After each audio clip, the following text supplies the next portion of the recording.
It's the CalebDMTG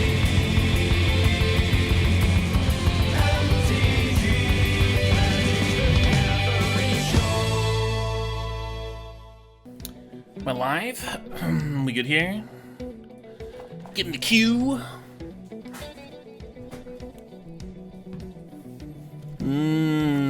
Bit of a gap forming. Had a few loose days in a row.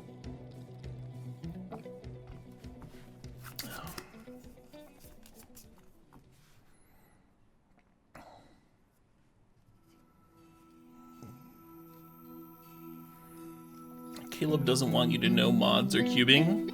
Huh?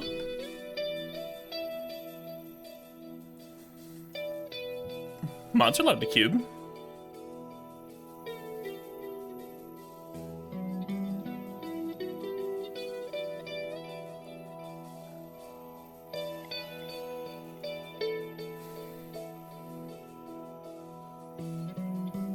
Hey Larry. Hey Baller Donk.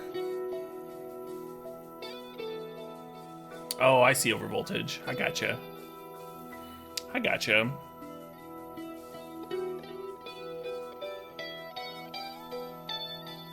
I just got a connection lost. But it seems like my connection is fine.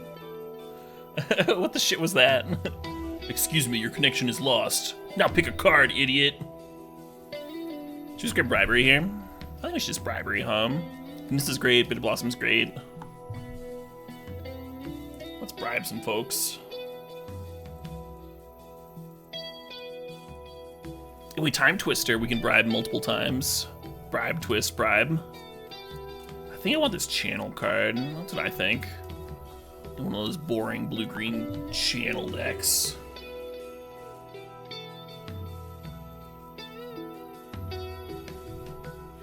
Ooh, noble.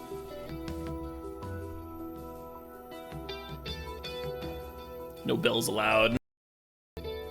Hey, Martin Smash. Thanks for the sub. Thanks for the 5 months there. 5 months, a new personal best? Yeah. We all gotta have goals, huh? We all gotta have goals.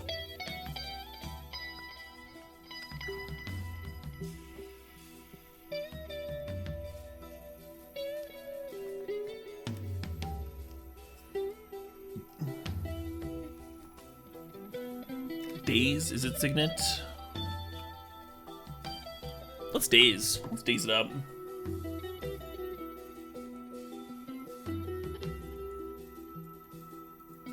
Oh shit, what up? Oh shit, what up? Hey Kai Storm, thanks for 54 months there.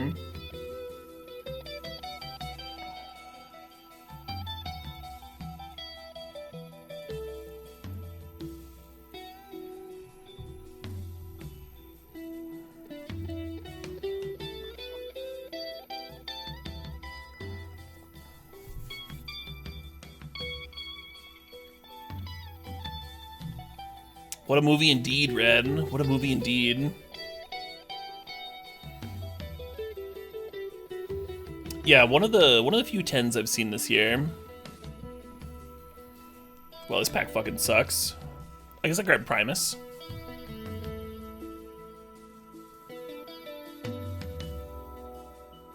Interesting. So Finale works with Channel.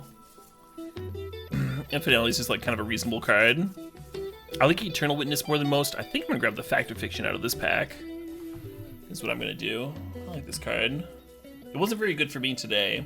I played some Fact or Fictions today, and they like flipped over 3 land 2 shitters, like just not great.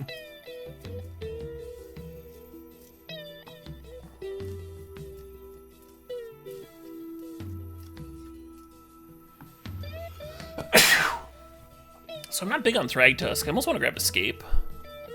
Because I am big on that card.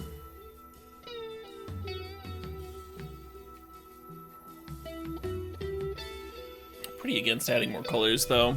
To my channel deck. I want that double green on, too. As consistently as possible. Oh, that seems smart, Workshops, yeah. If you can watch it as like highest resolution as possible. It's definitely a spectacle.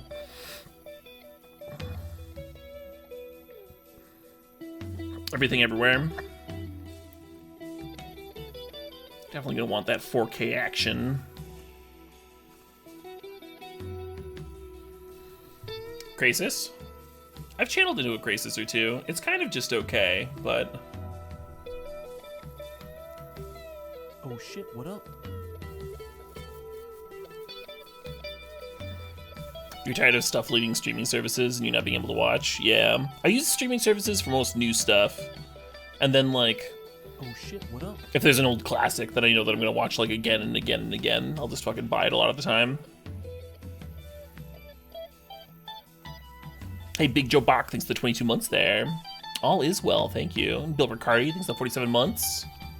How to Complete says, the dragons look upon humanity when their privacy platform launches. Interesting. Interesting stuff. Thanks for sharing, Bill. Hello, Mayor Jason.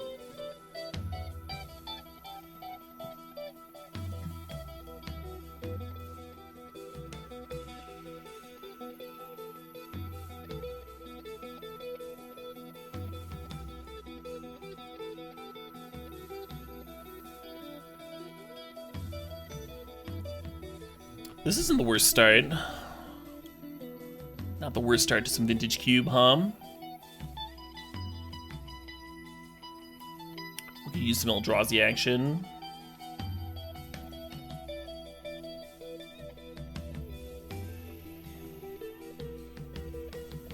Hard to tell whether we'll like the Avenger or the Sower, like maybe even Tar Pit here. The late Thoughtseize kind of implies the black's open. I could see going black for like Volcanic or Demonic for channel. Yeah. Just snag it.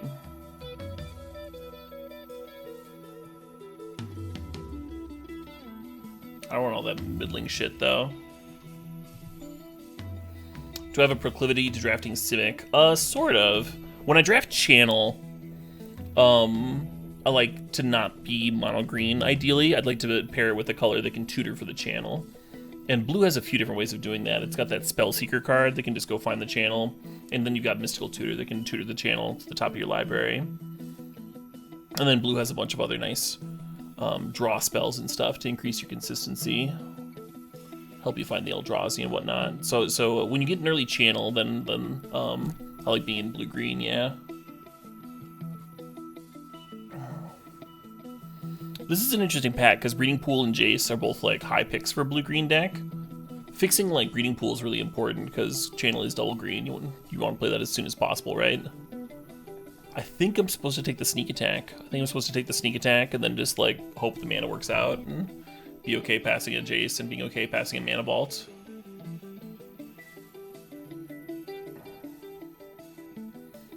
This is an interesting pack.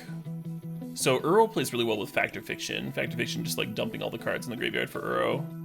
Cultivate would double fix, so you could like Sneak plus Activate, and then Time Spiral is a great card, of course.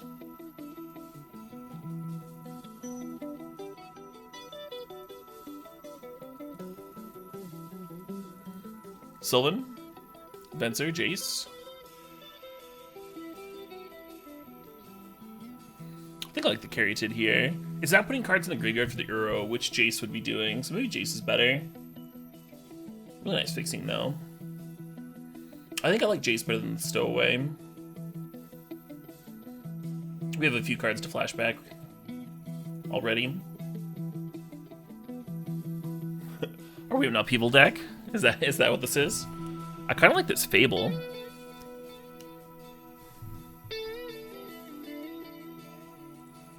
Alright, now we just need some fucking Eldrazi, and we got the deck. Some Eldrazi, some fixing. Every time you join the stream, I'm drafting Simic. I choose what to draft based on whether you're gonna show up or not. I'm like, Bad Wolf Gong's coming. Time to draft blue-green. Hey, Pinful Dwarf, thanks for the 65 months there. Yeah, good afternoon to you too. Yes, suppose I'm supposed to take the Through the Breach. Expressive Iteration and Tree Speaker are both great cards. I like how Tree Speaker can turn 1 green into 2 for channel on 2. Yes! Yes! I'll get this trash out of here. We got ourselves a good deck. Bruin. Preordain, love it.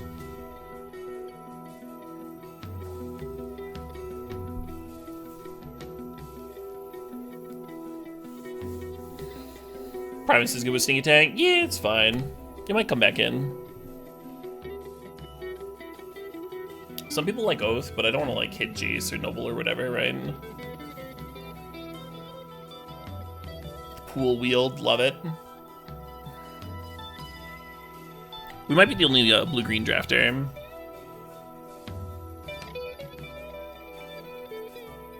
Some card draw and selection. Yeah, right? And we already have some here. Preordain, Jace, Fable, Uro, Fact or Fiction. But yeah, as much as possible, huh?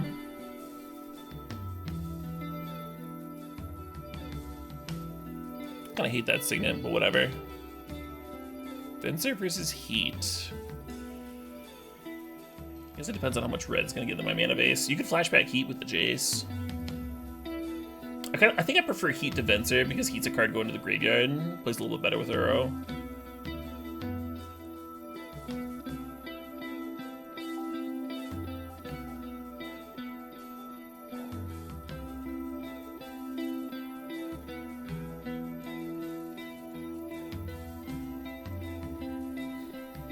Yeah, some fetch lands in pack 3 would be real hot, huh?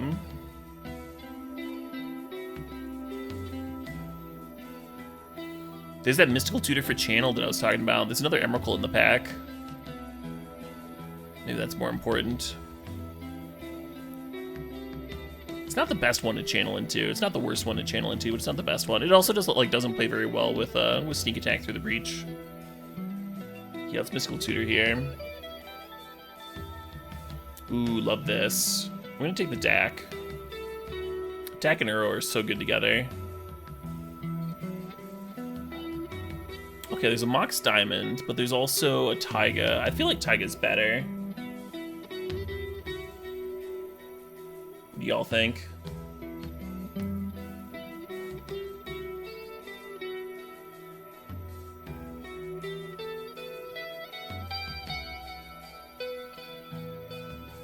Yeah, I'm gonna grab the Taiga, I guess.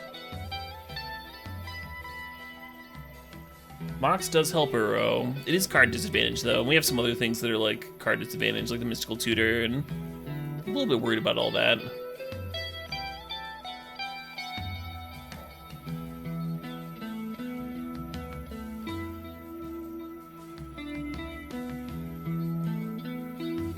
Another creature that's good with reach and sneak attack would be real nice. Like another Eldrazi.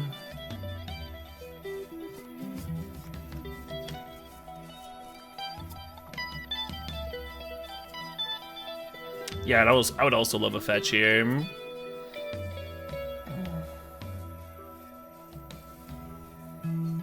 Yeah, green fetch would be good. A Scalding Tarn would be good.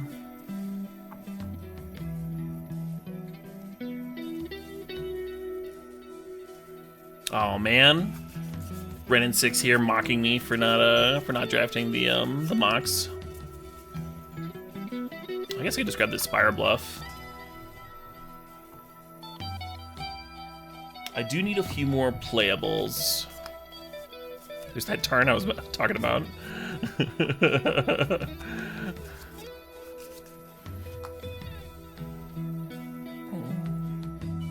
Yeah, we just straight up don't have enough cards.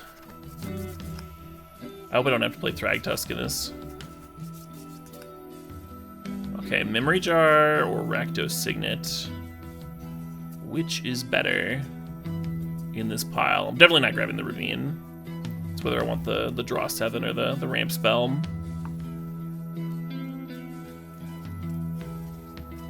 I think I prefer the Signet.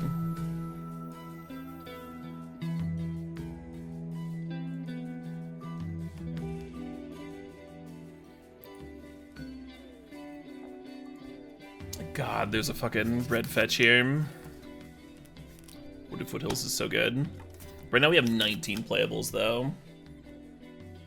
I think when I take that Wooded Foothills, I have to play Krasis or something. I'll probably have to play this Krasis anyway. I guess I'll draft this Portal.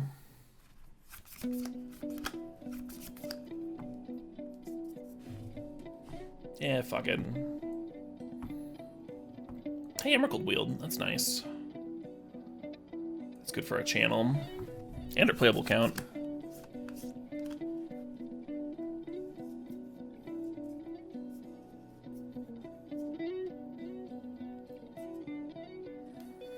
Feels too good. Yeah, I also don't think I mind playing 18 if I have to. It's like not the end of the world, right?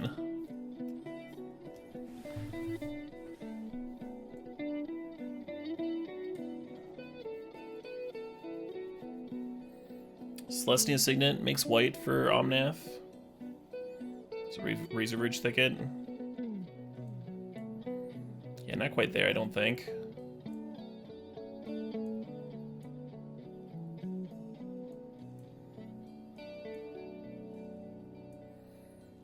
The red and 6 got a lot better.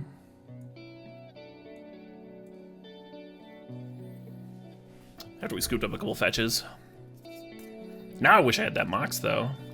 We took a fucking Taiga over a Mox Opal, and now we're sitting here with a red and 6 and 2 fetches. Like, okay, or not a Mox Opal, Mox Diamond. Y'all know what I meant though.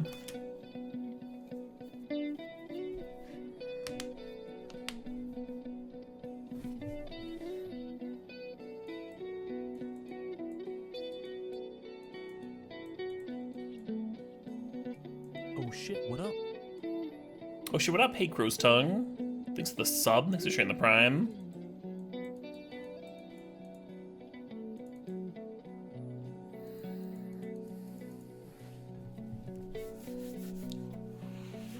I'll get the Sphinx out of here.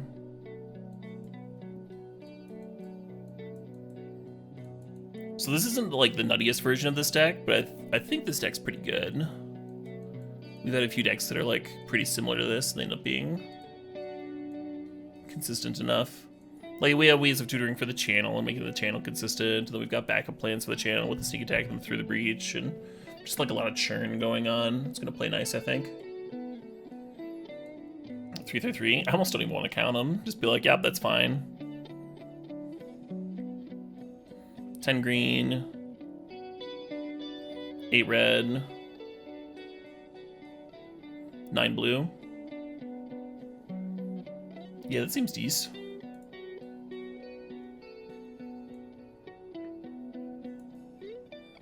Actually, let's 999 it.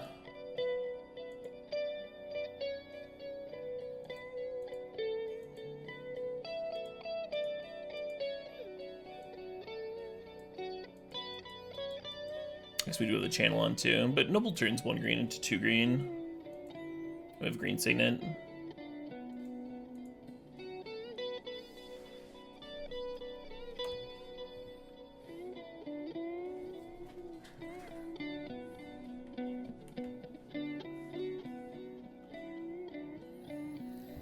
You think double green's a lot more important than double red? Yeah. I guess that's valid. And we do have that red Signet as well. Alright, I'm gonna change my mind again. Because even like the Bureau flashback takes double green.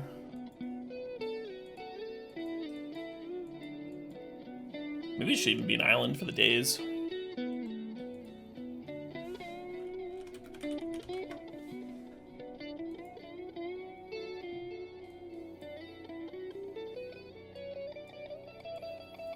Well, 9 green is plenty for a turn 1 noble. That's not really an issue.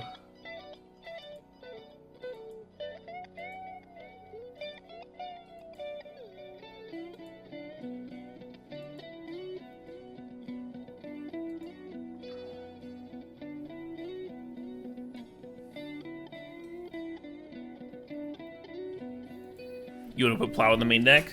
I'm not keen on Plow Under in the main. It's like technically a mystical tutor target, but it's going to be a weird game where we want to get Plow instead of like Fact or Fiction or Bribery, right?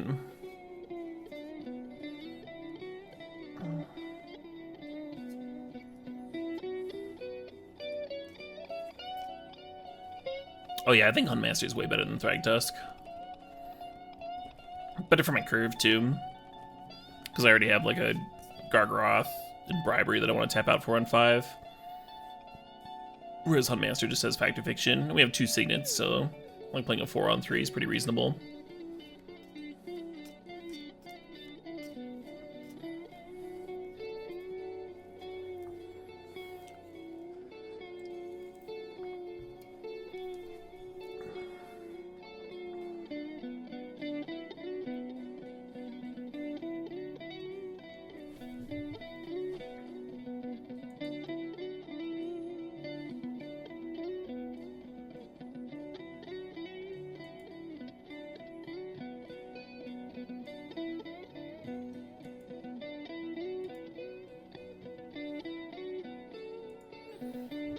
Try Tusk with a flipped Fable. Yeah, what about Huntmaster and a flipped Fable? It's like almost the exact same shit, right?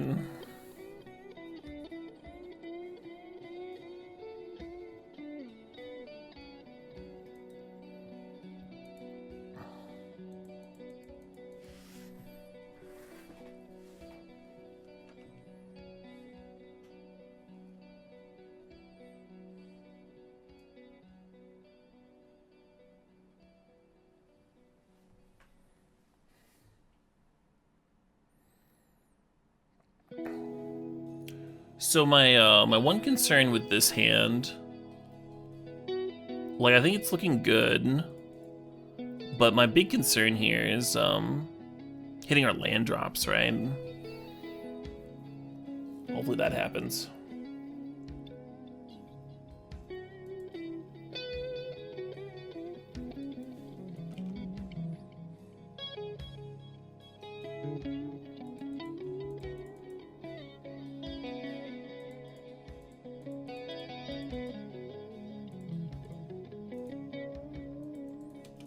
The best hand you've ever seen. It just got a lot better with this Fact or Fiction.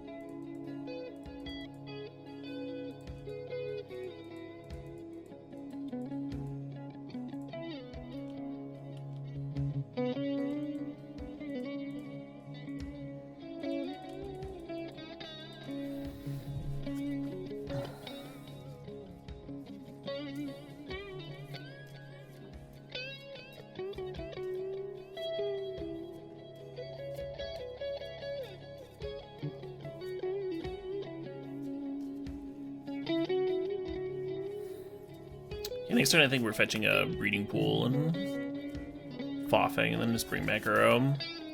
Oh, let's daze this actually.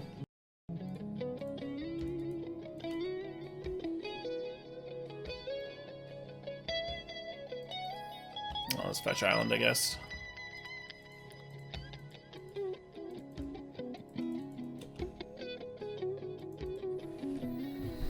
Foffing while they're tapped out, totally reasonable. As opposed to like going for it on their end of turn. They are playing blue. But they also just like slammed already last turn. So I don't know how many counters they're doing.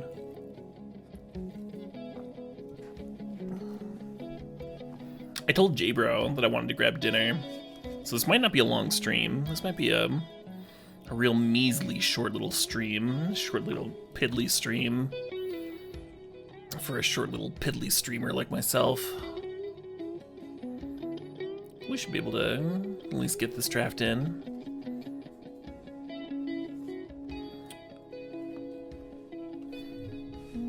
Get a few hours in.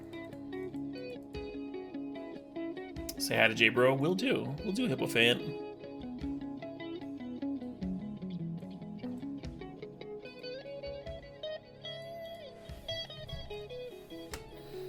You know what I could use? I could use a fucking DAC. That's what this hand needs, huh?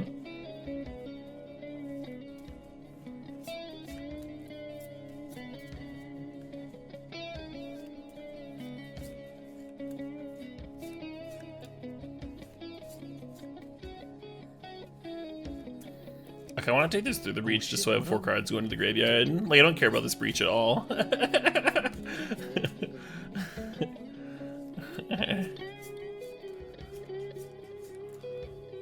Let's see, if I take the other hand, I can fire off Preordain, and there's like a Foff, a Daze, a land. I'd be one short. Yeah, fuck that.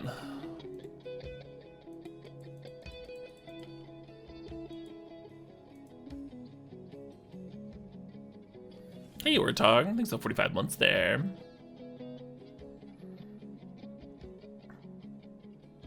Premodern and Cube on the same day. Yeah, right, Warthog. That is indeed the life.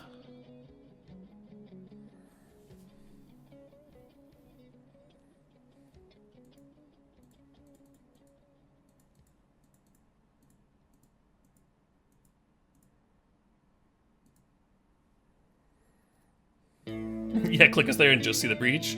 I was hoping for that too.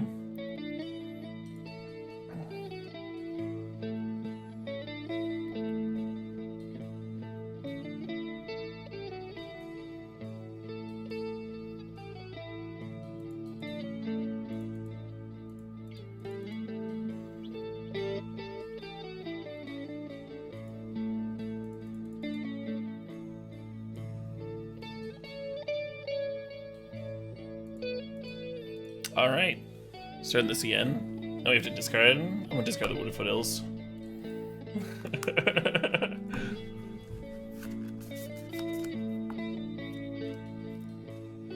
It did, T-Glen. It's actually still happening. They're in the semis.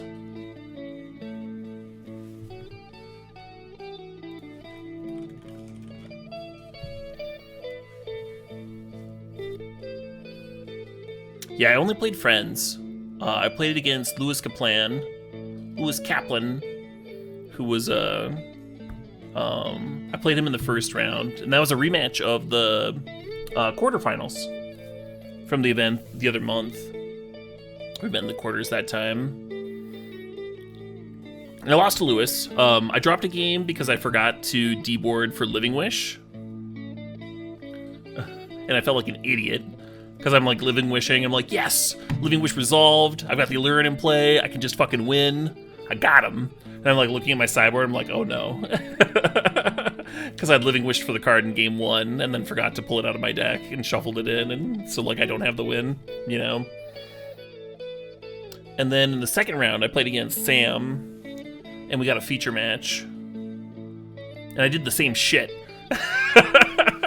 In the third game, I like Living Wish and I don't have the win because I'd shuffled it in and forgot to cut and bring it back out again. I was so good about it the first time I played this deck. I was so good at like checking my sideboard in between every game, make sure that didn't happen. And I did it twice in 3 rounds there. I did beat Sam though. My deck bailed me out. I did get there. Should I try and breach here?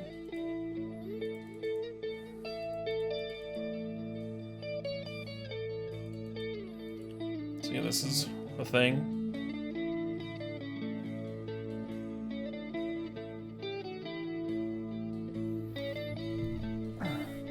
And then I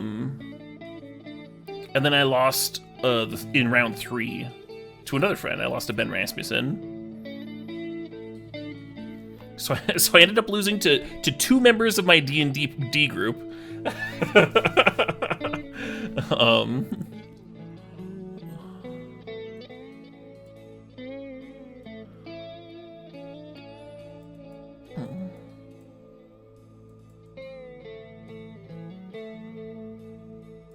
Some pretty respectable Magic players.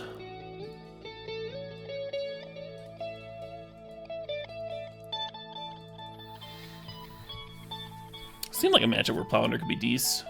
Face up, Bradder Skull.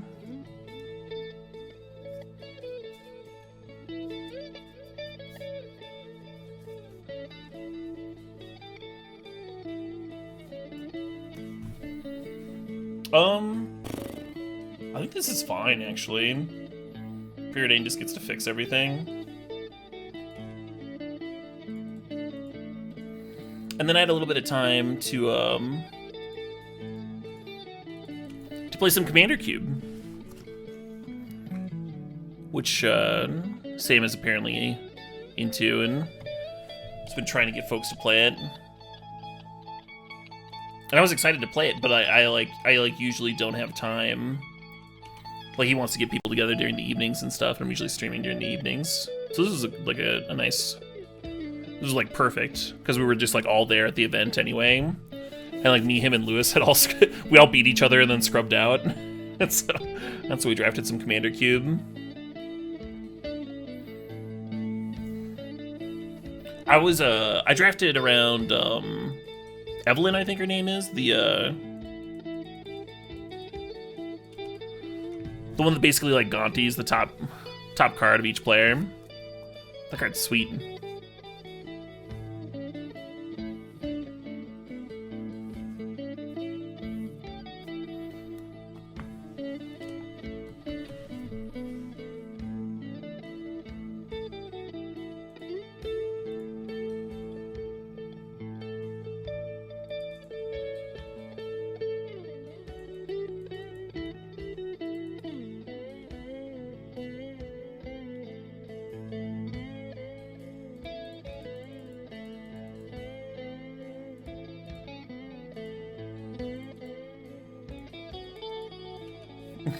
Should I have just, like, hit the red sources?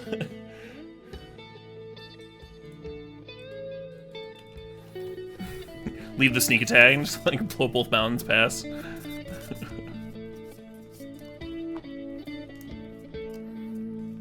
How long do you have to draft for a Commander Cube? The drafting's not that bad. You're drafting a 60-card deck.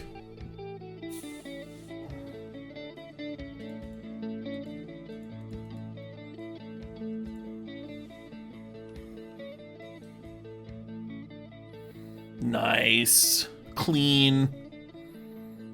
What we did was 4 packs of 15, and we were only drafting with 3 players. So it's 4 packs of 15, and then you're building a 60-card deck, and then you're drafting your commander. So you have your regular 60-card deck, and then the commander chills outside of it. So you're building like a 61-card deck, I guess.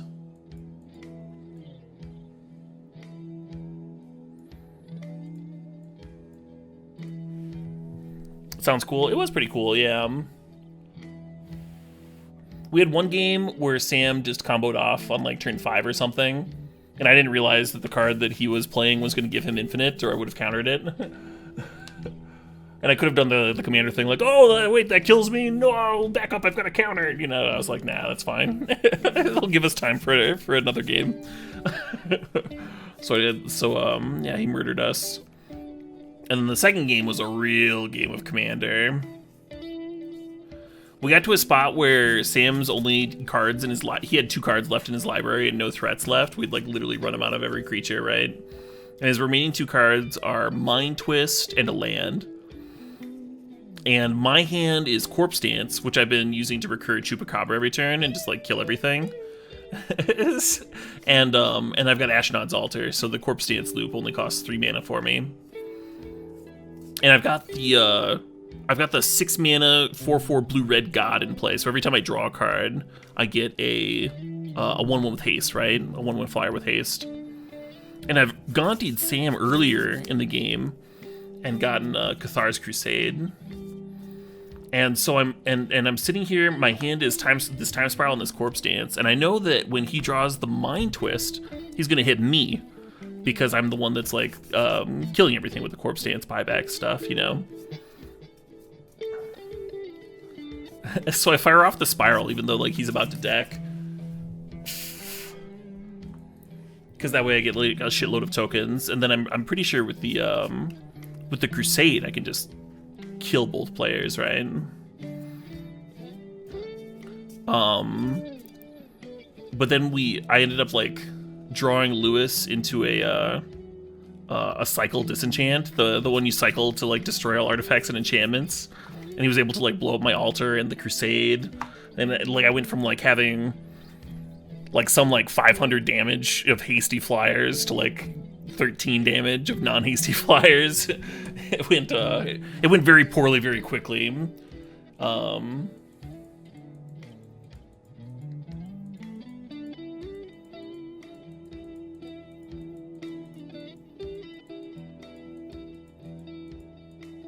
That's Commander, exactly. There were multiple Warp Worlds that game. Lewis ended up casting Warp World twice. Ulamog ended up killing both players. The Ulamog was not being controlled by the same player when it was doing the killing. It was like the Ulamog was getting passed around a little bit.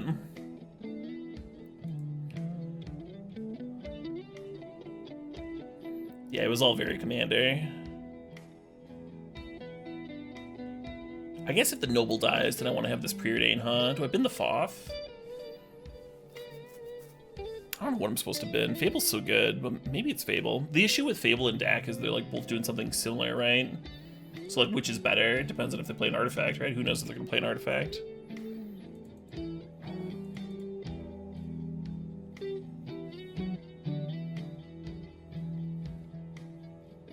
The sort of game where you need a cigarette afterwards? Yeah.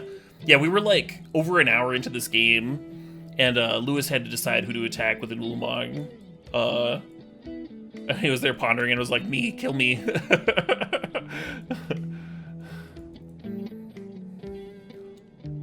I was sitting there all like drenched in sweat. Went outside for a breather. Texted the Discord.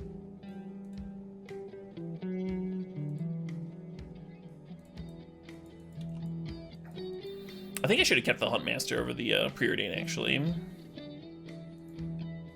That kind of like shitty mid-range threat could be good against a control opponent.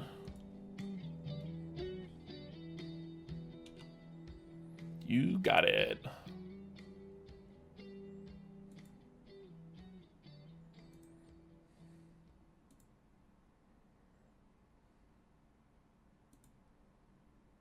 I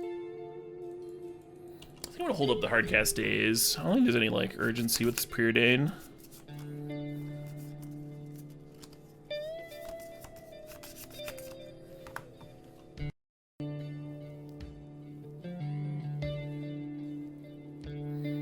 Yeah, it'd been a long time since I played like some like serious fucking casual ass Magic like that.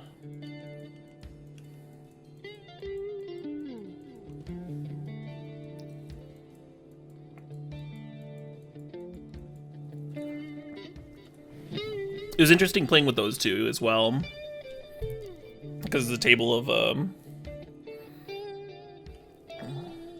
of spikes, basically. Playing the most casual format ever.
Yeah, tap that shit.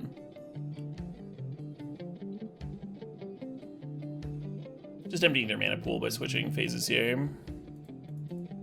Oh shit, what up? Oh shit, what up? Hey, the Swift ones, the 55 months. Casual ass magic sounds like a Chuck Tingle novel. Yeah.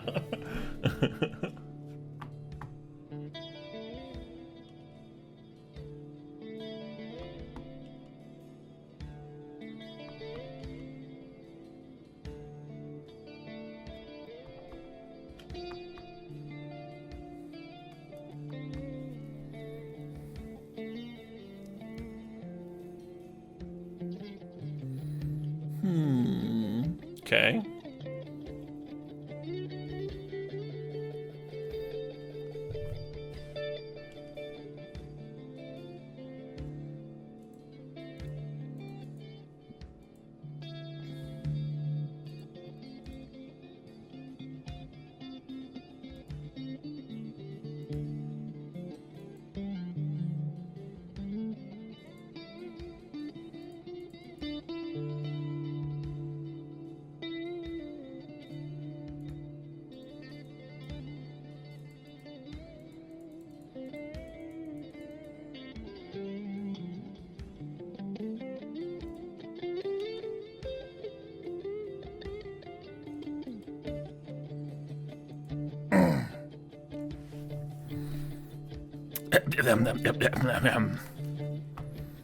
Hashtag churn. Yeah, we have 14 cards left in our library here.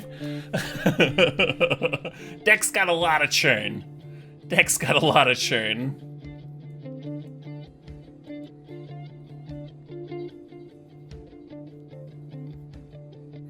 So the Hero Blade hold makes me think that I don't want Plow Under. If they hadn't played the Hero Blade hold, I think that would be coming in. That seems fine. Poured out Daze? No, I don't think so. Even though it got like played around the whole time. Even though Daze is getting played around the whole time, like that's still a free Rishn import, right? Turn 5 Hero Blade hold, better than facing a turn 4, right?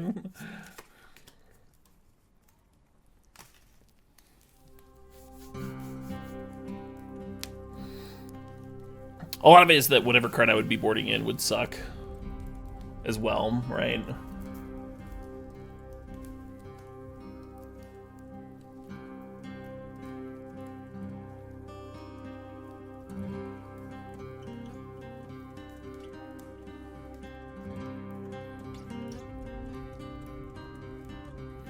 My voice for the coffee boss was great. Oh, in the Chuck Tingle thing, yeah. That was a lot of fun. I'm actually gonna keep this. We have 10 green sources, and like a blue source lets me loot towards more green sources.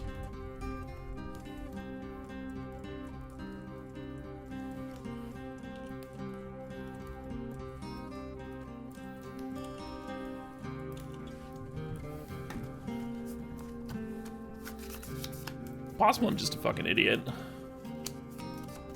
We just die. Certainly possible.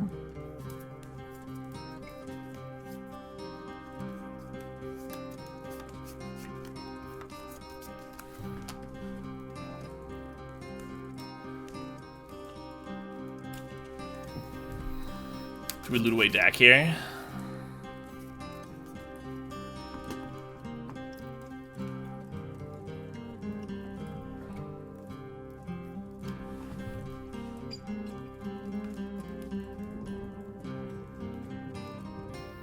Just get there. Haven't gotten there yet.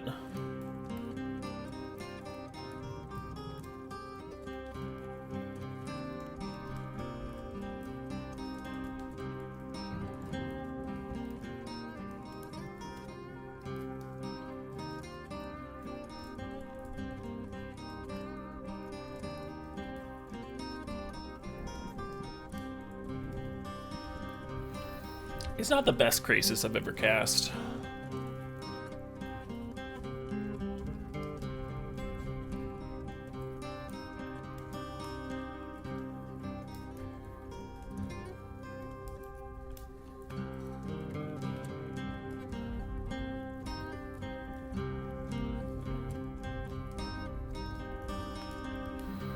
Does it make top 3? We'll see if we win the game or not.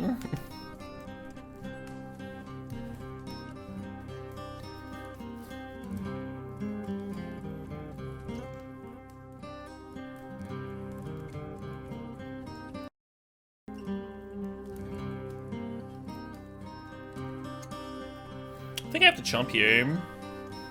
Chump loot, hope to hit for green.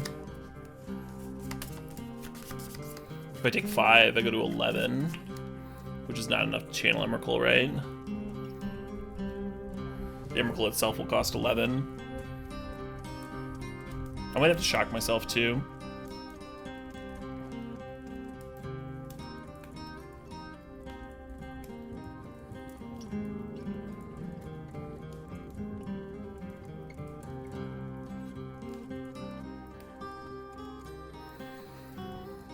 Alright, let's go green source. Right here, right now. Perfect.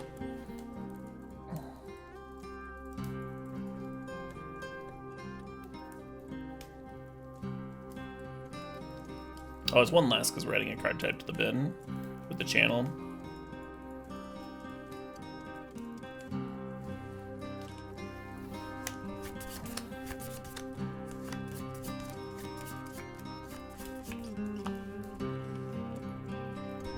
Yep, they have to.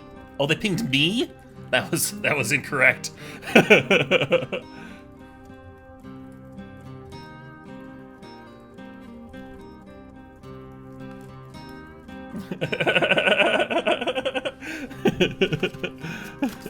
Like, I understand them wanting to cash in the walking ballista to not let me use it. I agree with that. I agree that the walking ballista should have pinged something.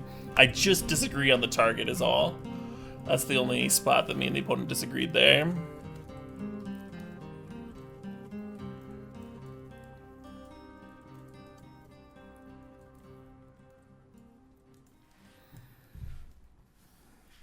You think it was a weird line for the opponent to activate a Danto 5 times in a row? Yeah, it is an odd line, isn't it? Right, yeah, if they ping their own Vanguard. Maybe they're hoping that I don't see it, and that's like the only way that they can win, is if I just miss it or something.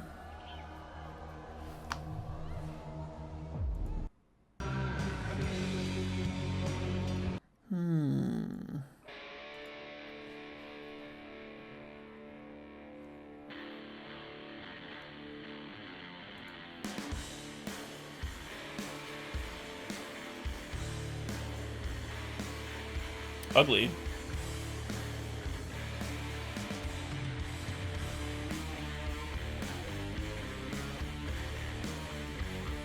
So a channel could get this deck doing something, this hand doing something.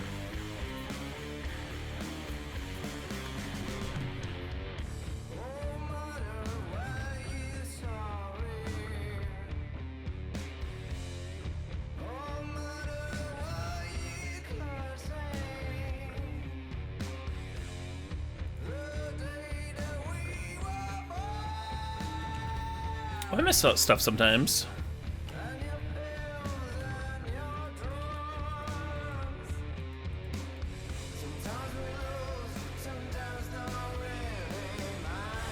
I mean, a ramp spell would have been really nice, just to like get this bribery down sooner rather than later. Now it's gonna look like a real slow bribery, unfortunately.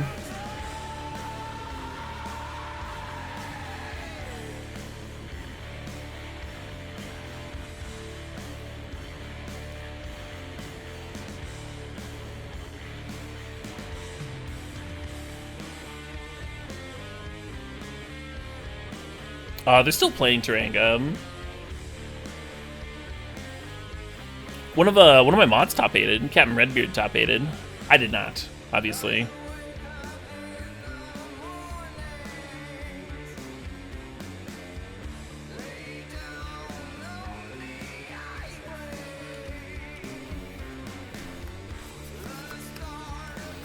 But I literally only lived like a block away. So I played some rounds. I got paired against Mono Friends for 3 rounds. And then we cubed for a little bit. We played some Commander Cube. Because Sam had it there with him.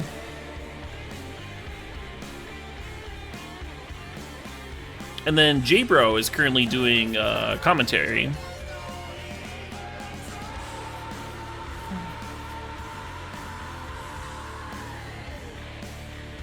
And I'll probably be joining him in BK for dinner in a bit here.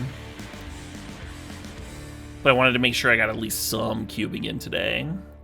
Some vintage cube in for the month of cube. Can't miss a day.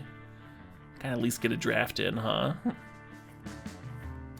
Sounds like a fun day. It's been a really nice day, yeah. Real pleasant.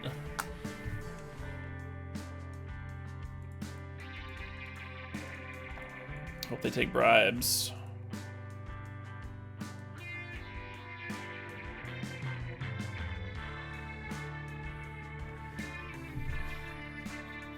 Holy shit, this is... Oh my god, this is a bunch of shit. Usually there's like a Baneslayer Angel or something, like maybe an Elishnorn if you're like really lucky. This is actually just all trash. Do I grab a Recruiter? I guess I can sack and pop Recruiter. Maybe that's okay. Maybe I grab the Adversary, so at least have like a lifelinker. And then that like pulls the Adversary out of their deck.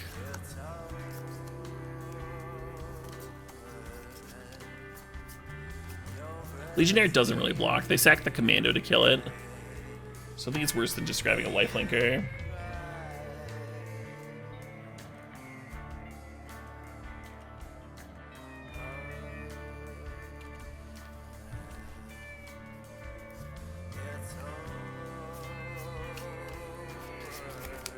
What would we soul bond with?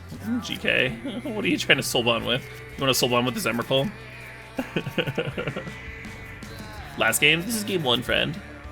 You're thinking of a different match.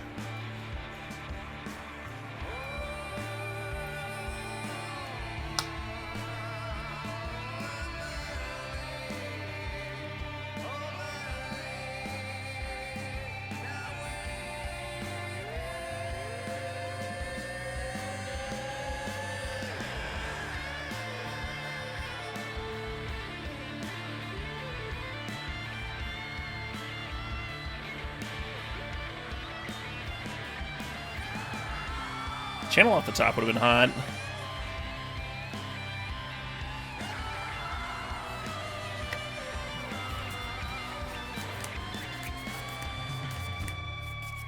God damn it.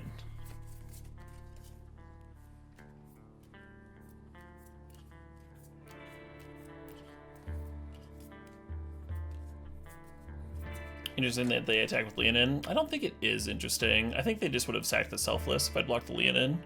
So that's why I blocked the Commando.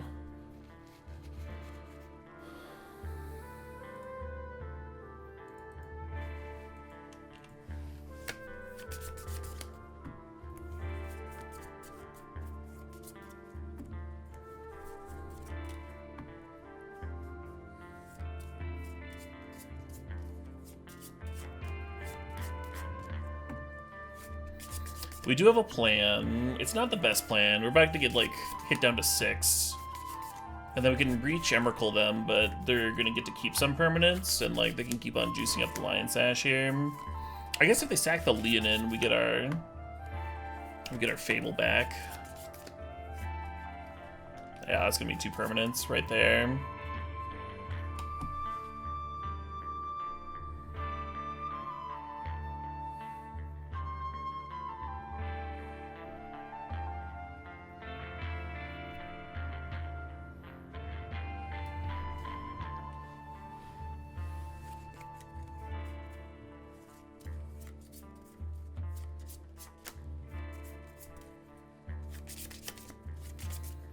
Maybe I'm supposed to sack this Waterlogged Grove.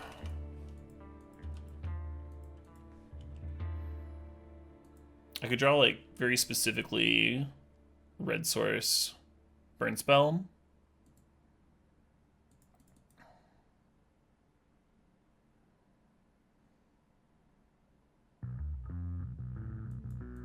Yeah, that's not gonna work.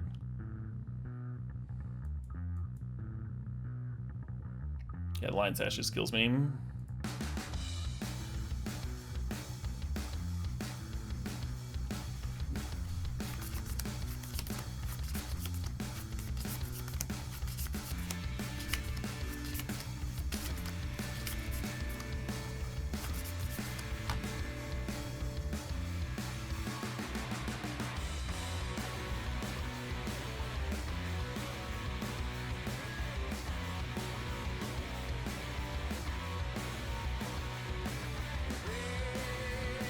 Tutor Uro? What are you gonna tutor for him?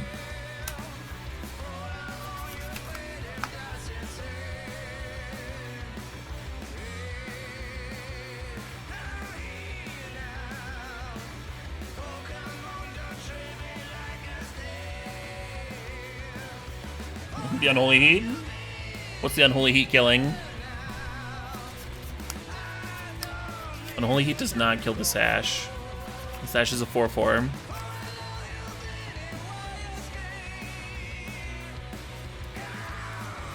Not only do we not have Delirium, but if we had Delirium, the Sash would stop it. Right, and they have the Spirit, the Selfless Spirit.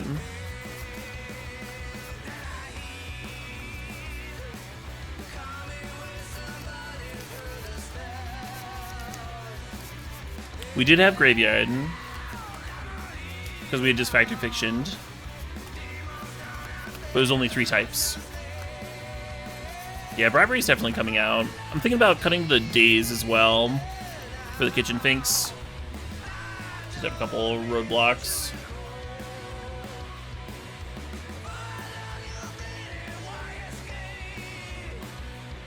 How's the evening going? Pretty well, pretty well. Exactly, Tunnel K Magic, yeah. But aside from being super dead, why didn't you do the thing where you were dead?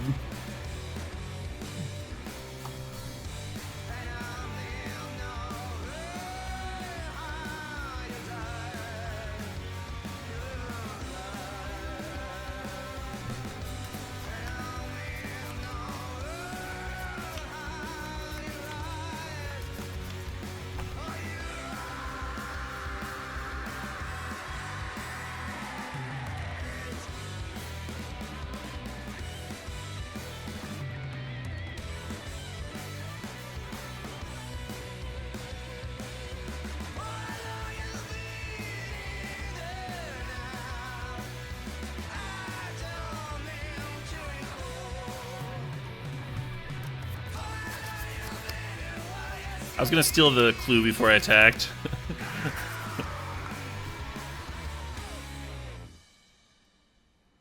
I'll save you, clue. Cool. Well, I'm glad that happened. The turn to channel Emmercolm. That was good. Fun and interactive. I had fun. That's BM. That's not BM. I'm saving their card. I'm saving it. Like, imagine you're not home, right? And there's a tsunami, and your house is about to just get fucking swept away by the current. And your neighbor rescues your television set. Right? You wouldn't be mad at your neighbor. Your house is gonna get swept away anyway. Now imagine the same situation, only instead of it being like a natural act, like a tsunami, now imagine your neighbor is flooding your house by like turning on all of your your bathtubs and everything. But they're still saving this they're still saving your TV, right? They're not. You're not mad at the opponent. You're at the neighbor for taking the television. It would have gotten destroyed in the flood that happened anyway. So the TV is a wash, as it were. Just like that clue token.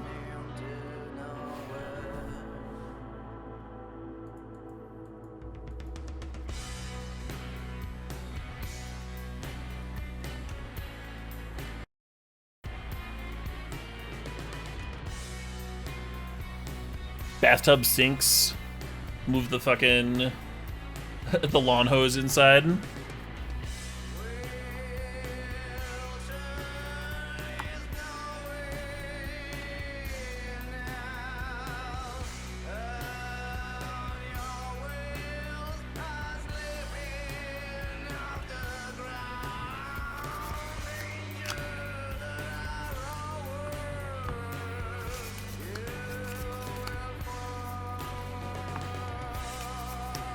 This copter is really obnoxious. Damage output wise. All you learned is you don't want me as a neighbor? What? I'm a great neighbor. I'm not actually the best neighbor. I don't think I'm a bad neighbor. I'm one of the neighbors that like just doesn't interact with you.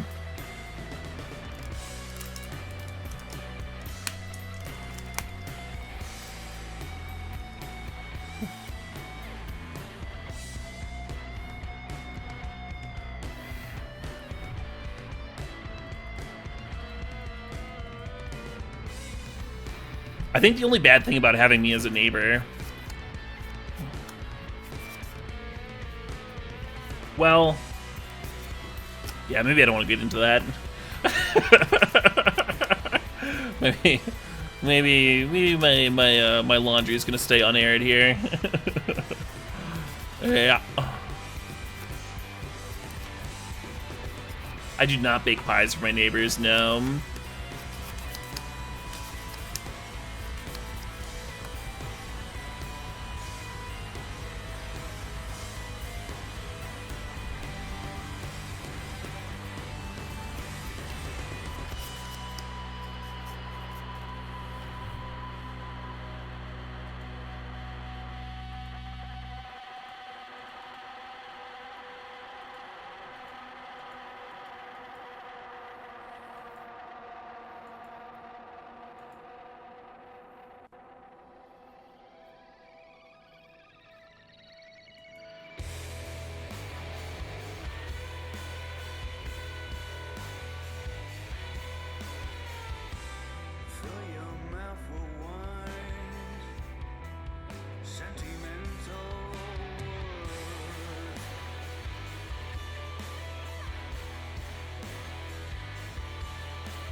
So the question is, do we want to Ren in 6 and try and heat something? It only really works if they kill the Ren in 6, right? I think I just slammed this Tusk.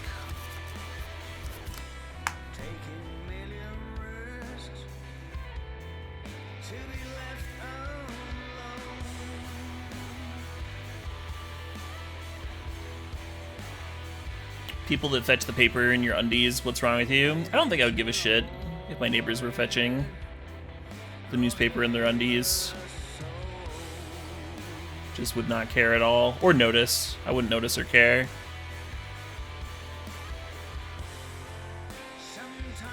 That said, I've got a bathrobe. Y'all have seen me. Y'all have seen me in the bathrobe streams.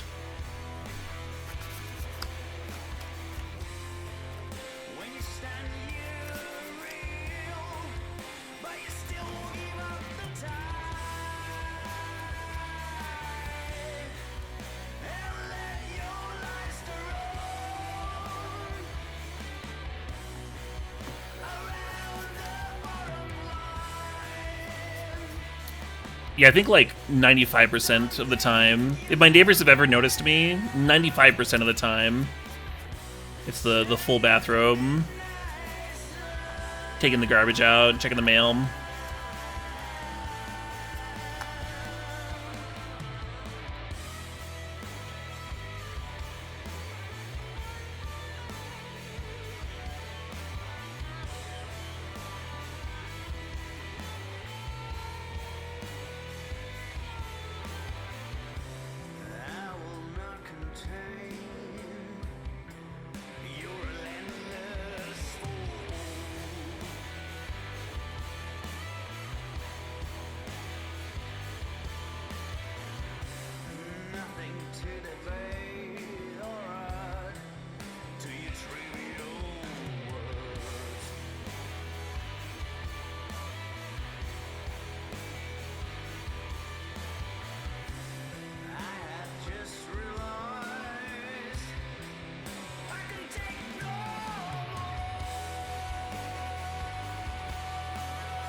The question here is like,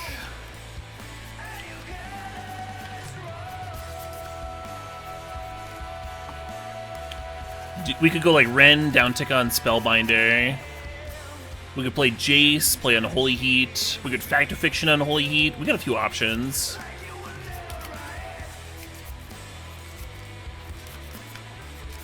I think I gotta do this Ren thing.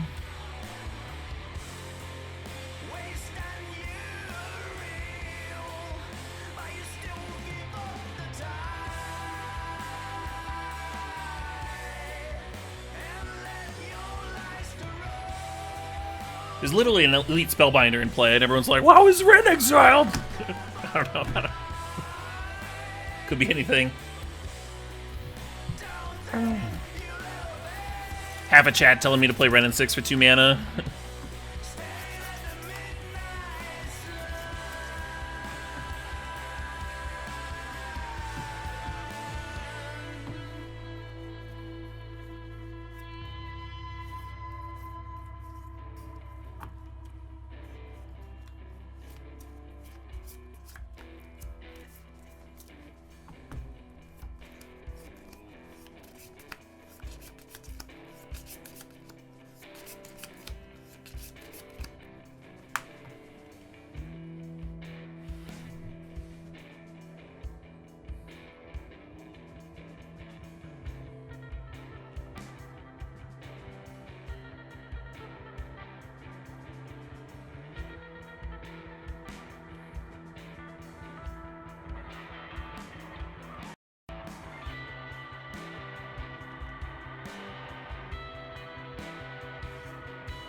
Still eating 5 here, and they still have that Parallax Wave.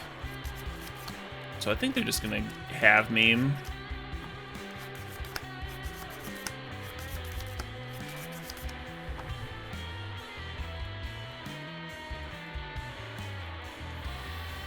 Oh well.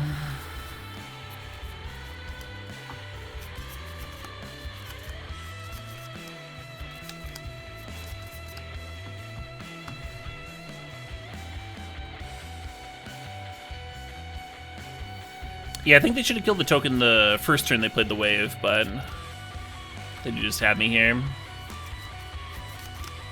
Dang.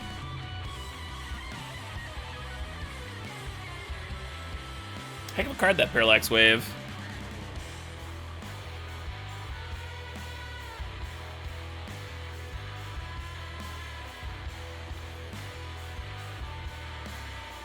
Hi, hi, hi.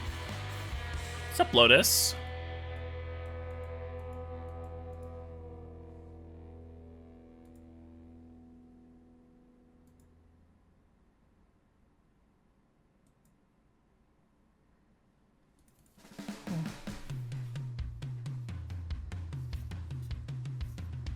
Is this a 4-storm stream? It's not usually.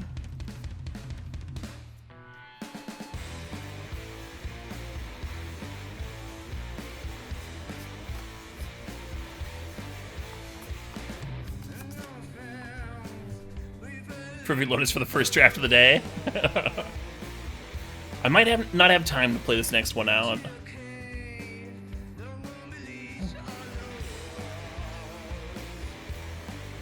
I think we'll be able to get a match or two in, but I don't think we'll be able to finish. We'll see. We'll see how fast the deck is.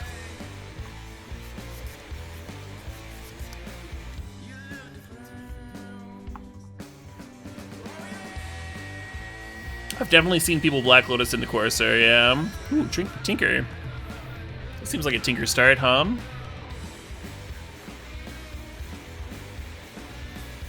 The chance that I'm playing Storm just went up tremendously. Like if I find Citadel now.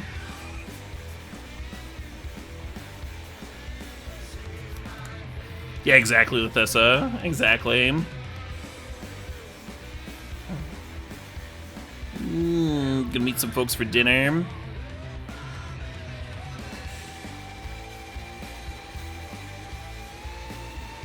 Get some Mexican food.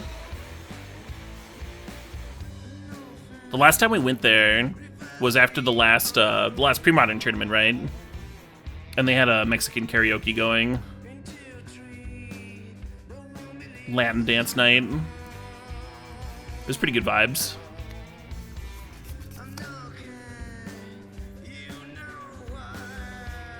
Get some big ass margaritas.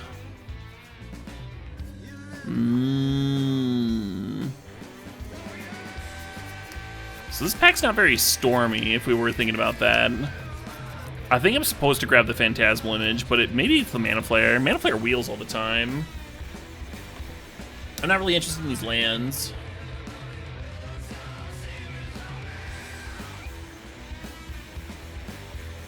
Here, I think I'm supposed to Duretti. I'm gonna Spire Bluff. I'm gonna Spire Bluff and see what happens.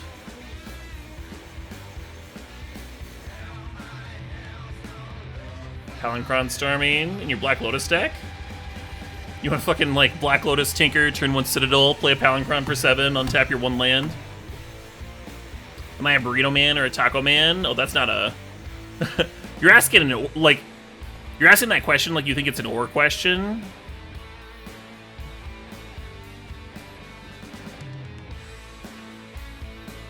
So last night I had Taco Bell, and I had a crunchy taco, a bean burrito, and then I had a one of those Crunchwrap Supremes, and I had them put the 3 cheese blend in, and then I had them put jalapenos in it, and that was awesome. That was an awesome dinner. Pretty happy about this Battlesphere. Hopefully that Duretti wheels hum. We'll do the typical like blue-red artifact thing, like Welder here.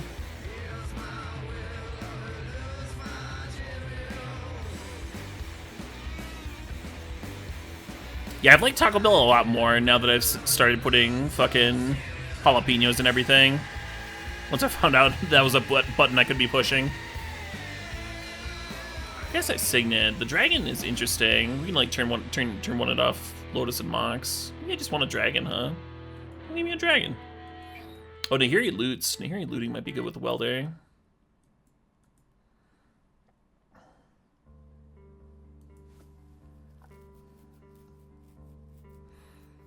Exactly, GK.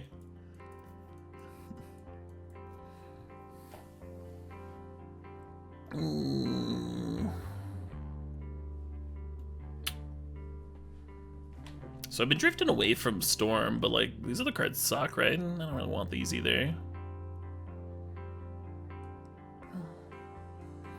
Gonna take a non-color Signet over the Glorybringer.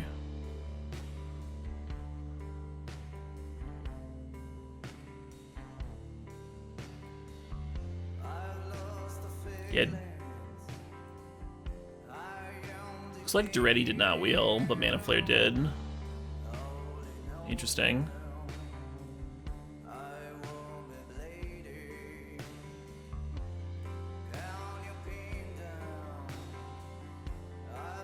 The Girl Power deck trophied Baku Baku.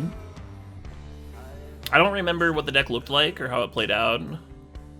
Oh, we had the Time Walk, right? It was a white-blue deck. Right. The Elspeths, we have multiple Elspeths down.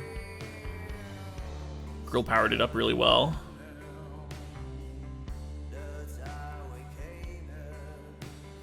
Pretty sweet pack for us. Probably wheel something good.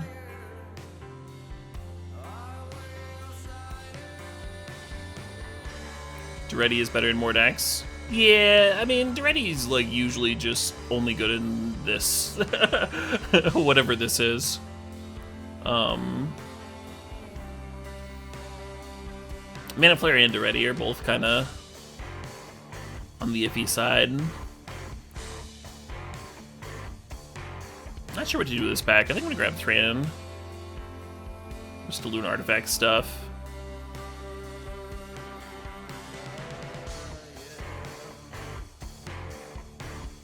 Expressive's D's. There's also a Xander's Lounge there.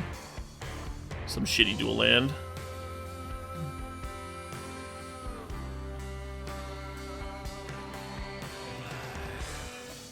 Expressive into Black Lotus could be a thing. Oh, Frank Surge plays well with the Welder. Let's grab that, huh? Got a few really nice loot effects for this Welder, actually.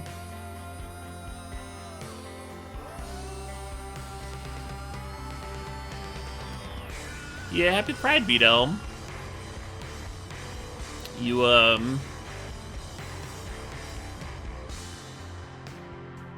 don't really have a response to that. That doesn't sound stupid. You honor me.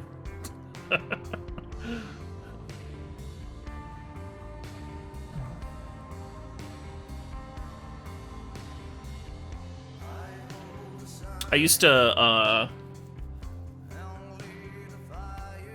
say I'm humbled, and then someone pointed out, like, aren't you the opposite of humbled? if someone's giving you a compliment. I was like, God damn it. Maybe that twin will come back. It'll be artifact stuffed twin.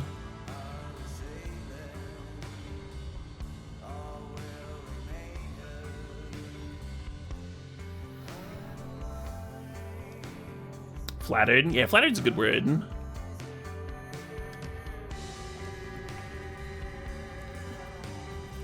It's so hard, Beadell.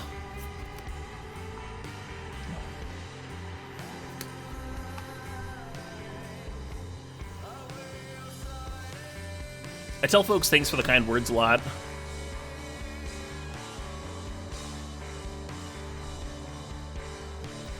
It's pretty decent, I think.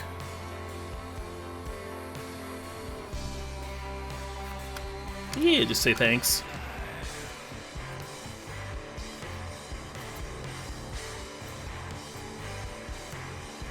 Oh man, literally all of the good cards for us came back here. Holy shit. So I think Fury helps our bad matchups the best. But I like Fact or Fiction here a lot. I like that card a lot. I'm gonna grab the Fury. I'm sick of losing to White Weenie.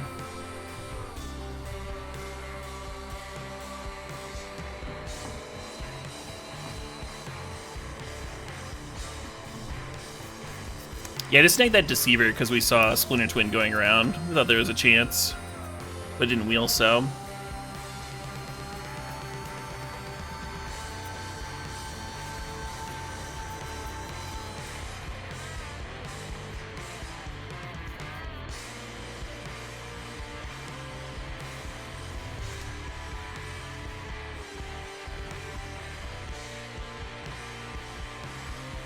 Man, it's looking decent.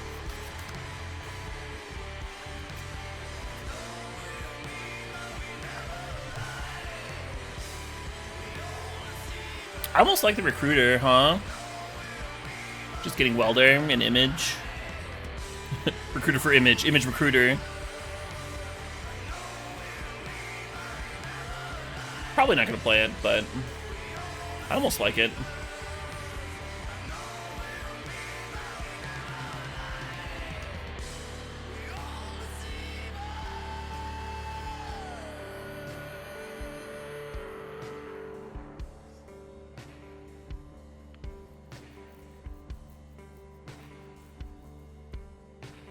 Probably not playing the Rowell Master. It's a fun turn 1 off Lotus, though.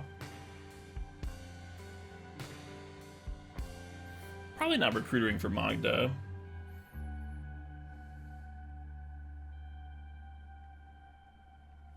I could see a world where you get Venser. Oh, this pack's hot. Mana Vault versus Time Twister. I think I actually want this Mana Vault, huh? Just like plays a turn 2 dragon by itself. It's like good with the Welder.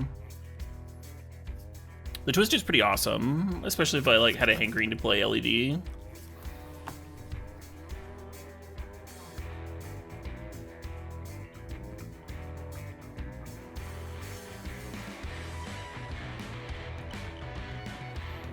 Thinking about the memory jar now.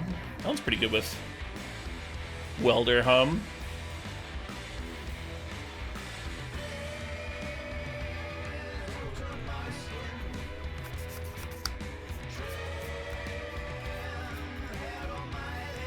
Yeah, I guess my one big misstep this draft was passing the Duretti. I can't remember what I drafted over it either.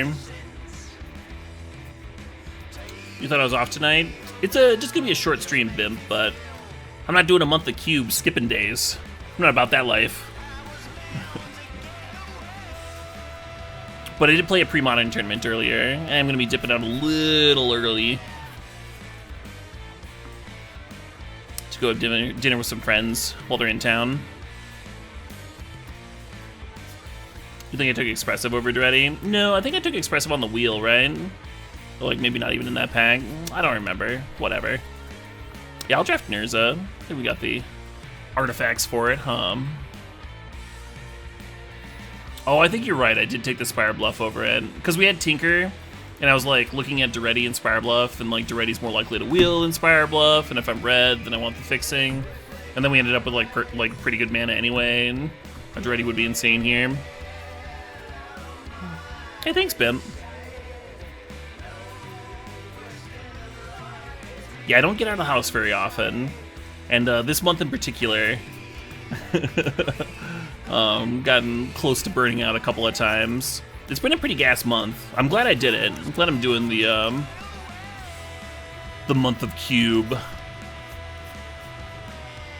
but having a lighter day in there, a lighter day or two, good, real good for me.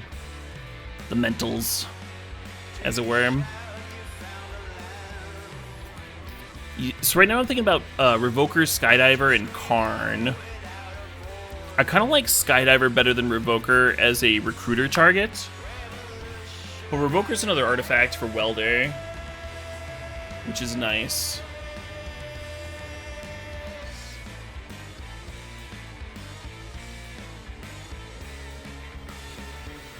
So this is between Fiery Islet, Skull Clamp, and Inkwell for me. I'm a big fan of Chandra, but I don't think it's as good in this deck. I think I'm actually going to take this Skull Clamp. It makes the Recruiter make a little bit more sense. It's really good with like the Battle Sphere, for example. And then some of our early piddlers, like Rabble Master and Magda or whatever, you can just clamp it. Reb for the sideboard, I suppose. Expose. Ooh, Emery. I want Emery. Backup welder, huh? Interesting.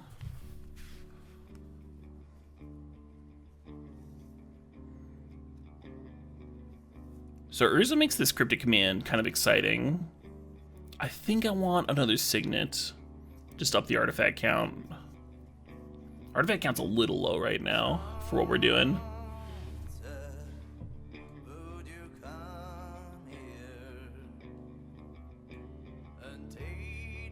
I could see playing that Thassa's Oracle for welding back Memory Jar.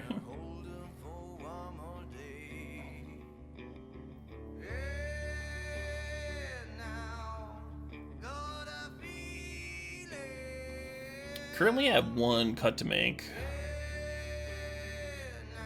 I'm thinking Venser.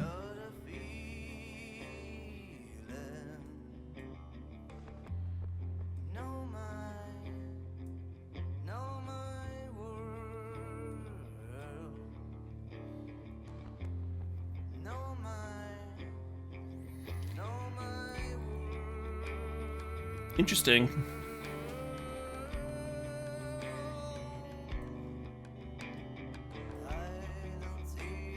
I think I don't play the Xander's Lounge. Just say fuck.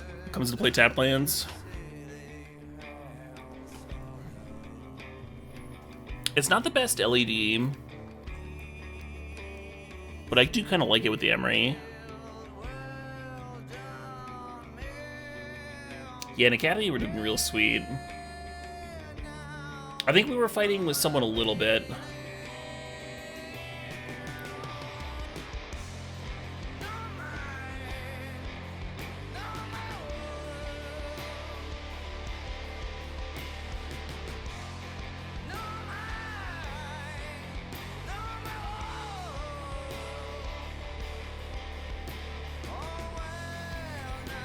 Yeah, it's not that Benzer is bad. This is like one of my clunkier cards here. It's kind of cute with Memory Jar. Crack Jar, Venser bounce their thing, go to discard. They have to like bin their best permanent.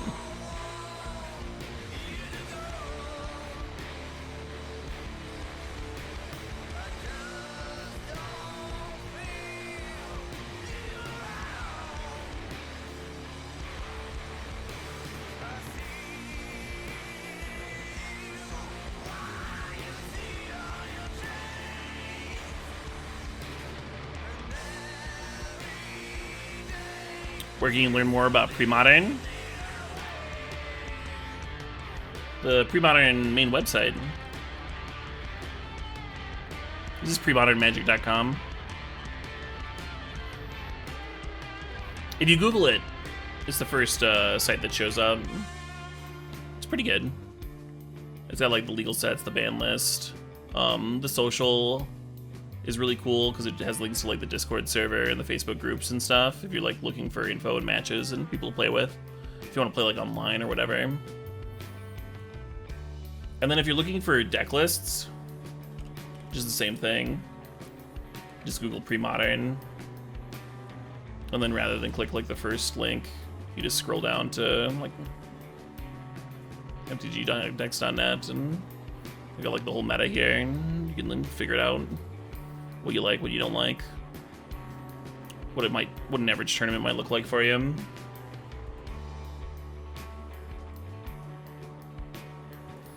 Would that ever have been an extended format? Sort of. There's a bunch of like old extended decks that are played in premodern,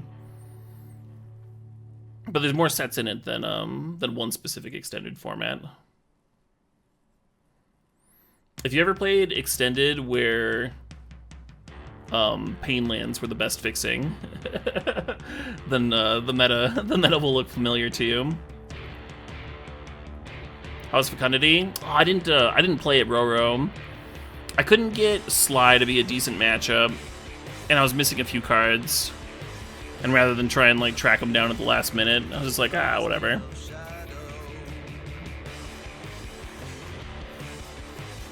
Last time, I really liked the Allurin deck against like everything, but I had some ideas on how I wanted to tweak it. And I wanted to see if adding some chills to the sideboard made the Sly matchup better. Like just like sideboard like 4 chill or whatever, and see what that does for it.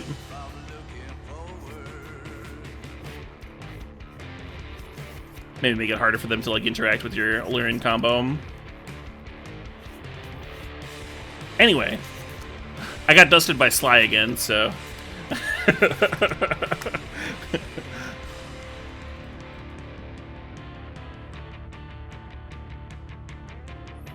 Do I have the brew I created posted anywhere? No, no, no. I showed it on stream a couple times.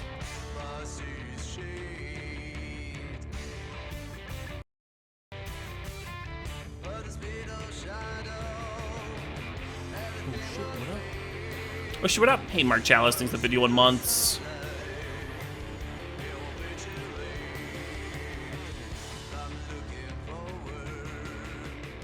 Not that one. Yeah, this is a version I was playing at first that was like very explosive.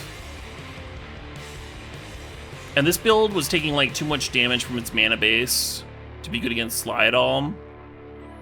And so as good as like the Carrion Feeders were in terms of like getting me more mana for Cradle and just like playing really well with Fecundity and Caller of the Claw,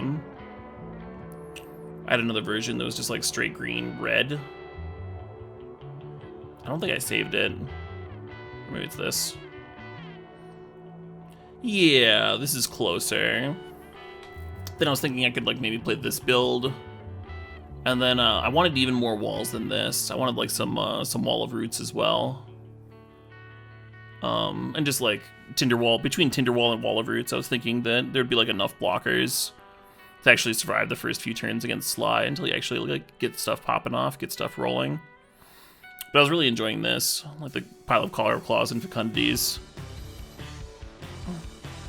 At a certain point, Caller of Claws are like generating way more mana in cards than they're costing, right? When you're playing multiple in a turn. Yeah, so I almost did that shit, but I couldn't like quite bring it together. I just need more games, more time. And then I had a Tron deck that I almost played, and I thought about this.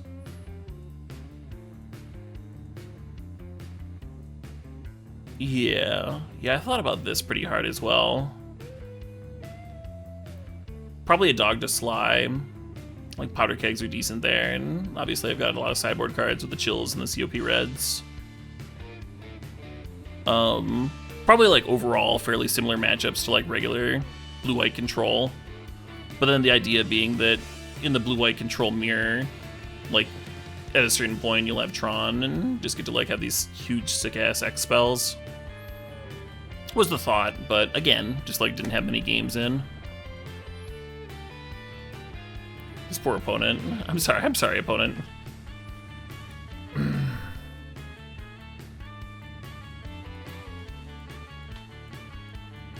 Are there many inexpensive decks in premodern? Yeah. Sly is like one of the best decks in the format. It's like $400-500. For me, Sly was really cheap to put together because I already had the fetches. There's like 8 red fetches, so that your Grim Lavamancers are good, and that's like the only real expensive shit.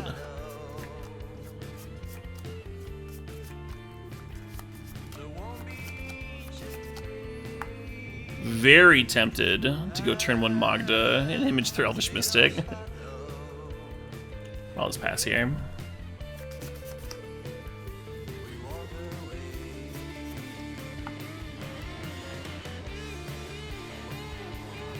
It means it's a bad matchup, Savory Cookie. Sly is the burn deck of the format.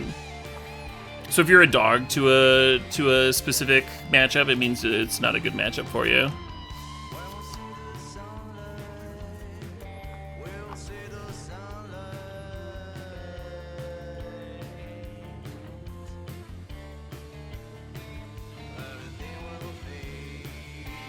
Oh, you think it comes from Underdog? Yeah, I have no idea. I have no idea where it comes from. I think I will just image this Dargon rather than run out Magda. And I'll have 2 Dargons next turn.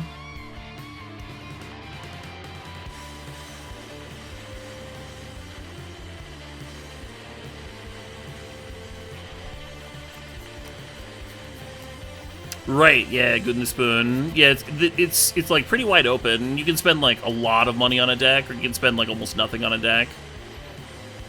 I did pick up cradles, but I picked up gold bordered ones, so they weren't that expensive. Well, that's terrible for my double dragon plan. Should just play the Magda. I could have imaged the Gargaroth, had him trade off. Now we just like chill. now we just relax over here. Just vibing. Play deck with 4 cradles. Well, the gold border ones, I think I got them all for like a little under 200 each. So not that bad. Less than one actual Gaia's Cradle, anyway.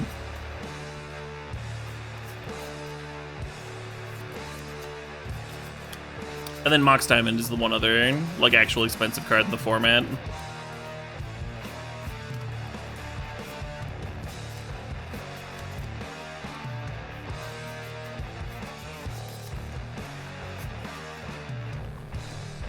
Okay.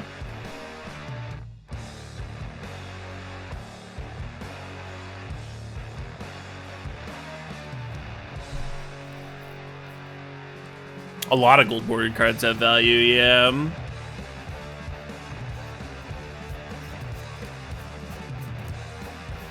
Any cool decks with Academy Rector?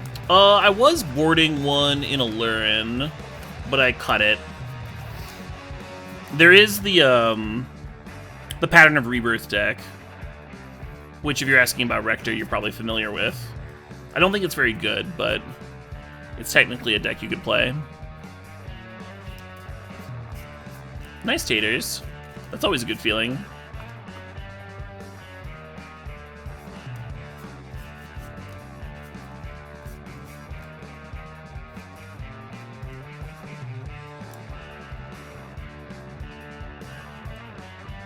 It was fun, Dr. Bonespur. I obviously didn't do great, but saw some friends, had a good time.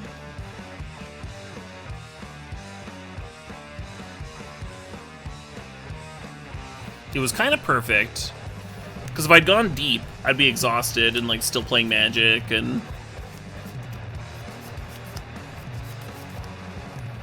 instead I'm here to stream with you folks for a little bit, say with a vintage cube, and then I'll still have time to go have dinner with folks.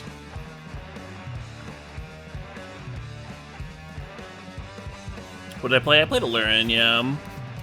Same deck as last time. I tuned it to be better against Sly, against the burn deck of the format. Basically, I reworked the mana base. I cut a Pain land, and I cut a City of Brass. And I added a polluted delta, an extra island, so the delta's always gonna have something there. So I made the mana a little bit less painful. And I added some hate to the sideboard, and I added 4 chills to the old sideboard here. And then I kept, because I'd played a tournament with the deck, because I had more experience with the deck, I was able to like clean up the Living Wish board a little bit. But yeah, I played like dog shit. And I died to Sly anyway. So didn't do super well.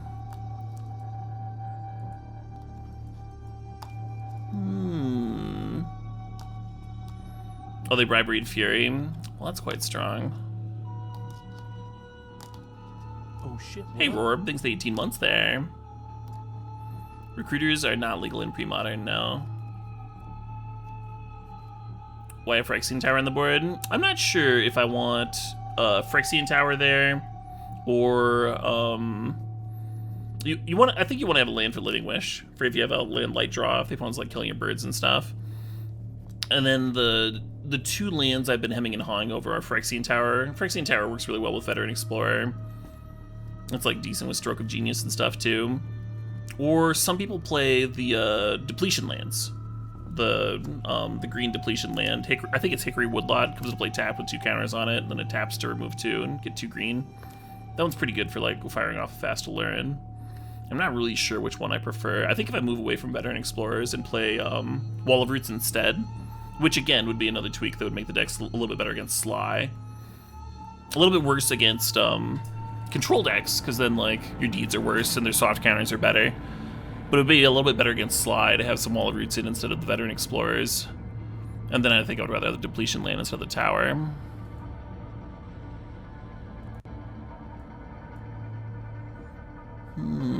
Spencer's coming in.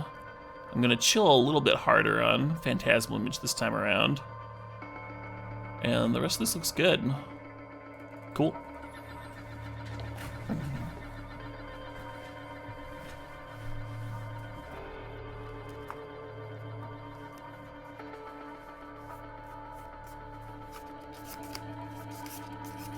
Yeah, I know what the card does, Seeker. If you're casting Living Wish, you already have a few lands in play.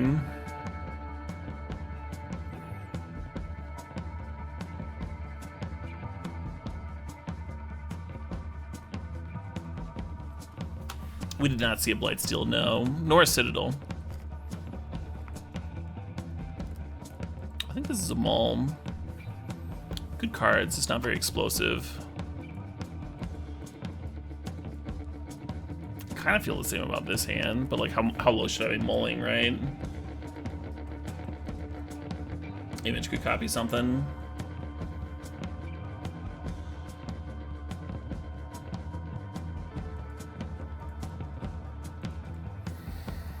Yeah, I kind of hate this.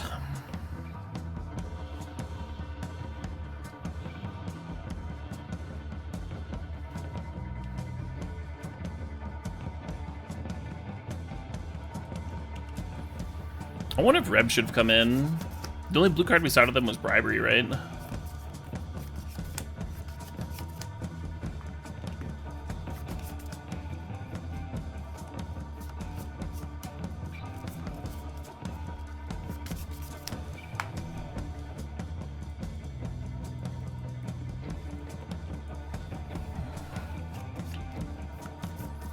We could have imaged the Wall of Roots into the Magda there. I'm a little bit worried about like firing off a fast image and then just getting like bricked by a 6/6 again though. If like a prime time or something, we just feel stupid.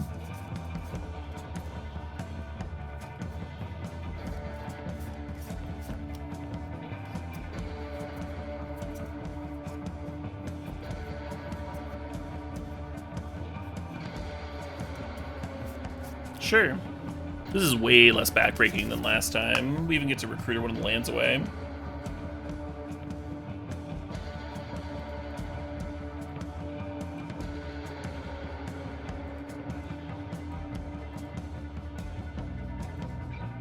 Which I think I want to do. Maybe I don't.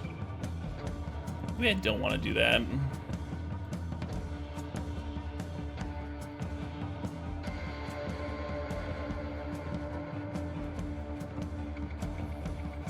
Yeah, maybe just pass here. Oh, I never updated Stream Decker. I was too busy talking about pre-modding. Do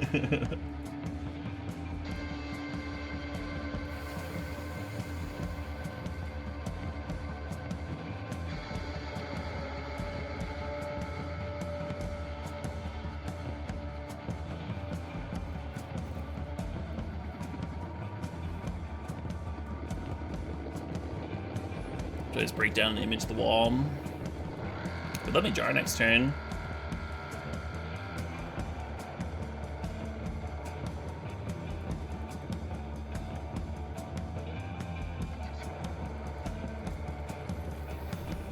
If I'd made this play last turn, then I could be answering this turn.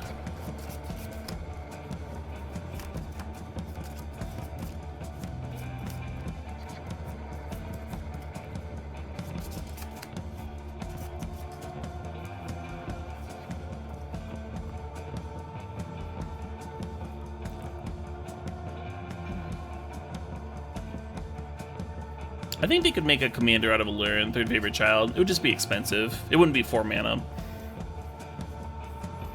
It'd be like some 7 mana 3/3 or something. Yeah, maybe even that would be too good.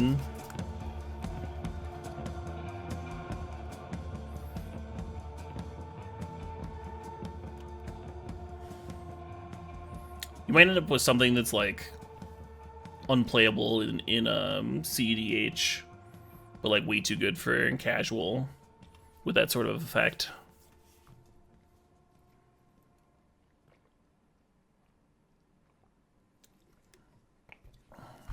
I wish that WoW Venture on our own Wall of Roots would have it dying, right?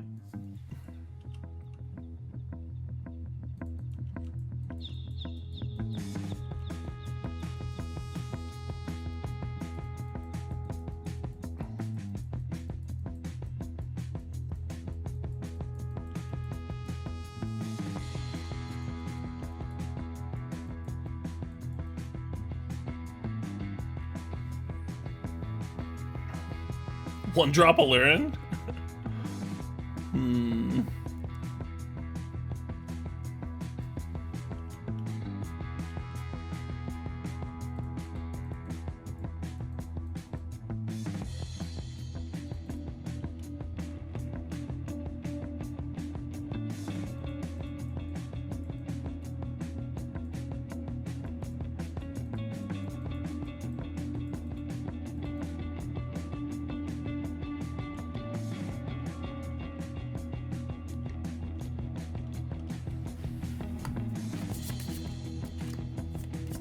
You do fire-breathing hamster, or I do fire-breathing hamster.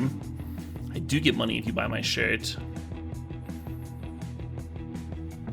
You get a sick-ass Caleb D. Cube is dead, long live Cube shirt. I get some $1 dues. Cedric gets some $1 dues. Everybody's happy. Be supporting multiple people in the Magic community with one simple purchase. They're high quality shirts too.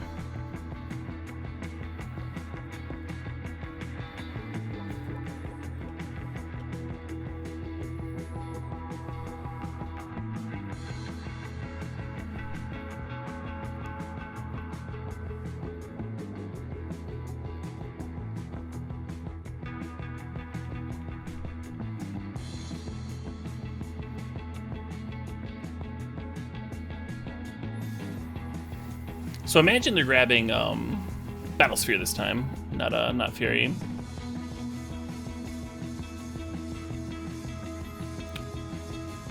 My thoughts behind the design of the shirt? Well, I designed it. I mean, I didn't design like where everything was or whatever, but I gave 3 different rough ideas, and then the artist sent me back 3 different sketches for those different ideas.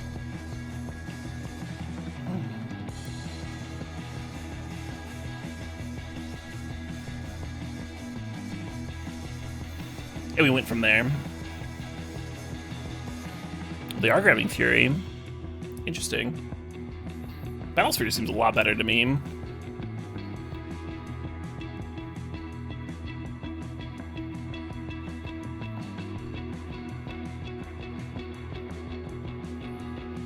I don't know what your... I feel like I answered your question, Project. I'm not really sure what you're adding on to.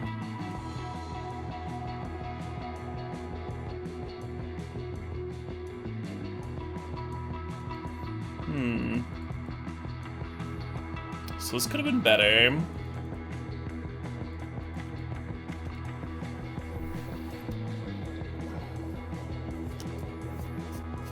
Like, are you curious what my prompt was to the artist?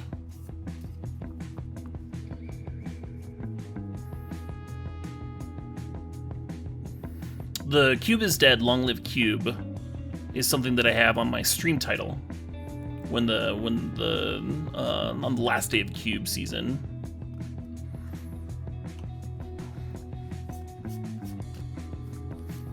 And then it makes sense to have a graveyard setting in that case. And so there's my tombstone there, right? With like my logo on the tombstone, and then a bunch of Cube references worked into the art. My hand is erupting from the grave, holding a cube aloft, magic cards spraying everywhere, while deranged hermit squirrels run around.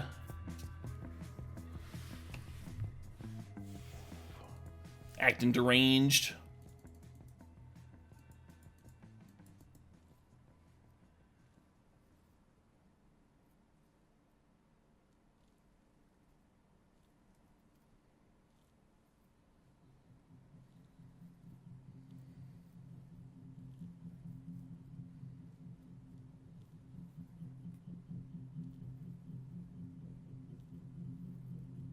Oh, sure, project. I gotcha.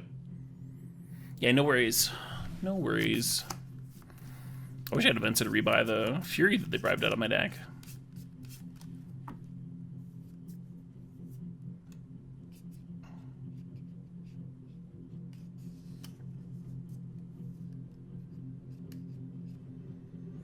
Yeah, the stream delay. Stream delay gets me again.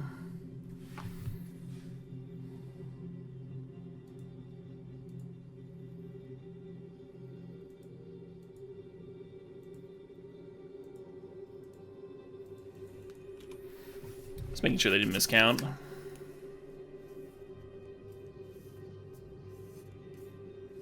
Can I pay with a diamond? No, they chose counter twice, stupid dumb. That's why I double checked.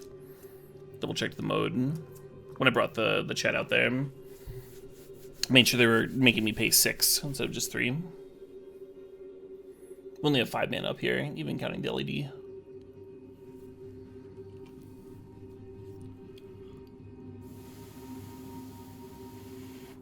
I guess Imperial Recruiter could tutor for Urza. That's kind of hot.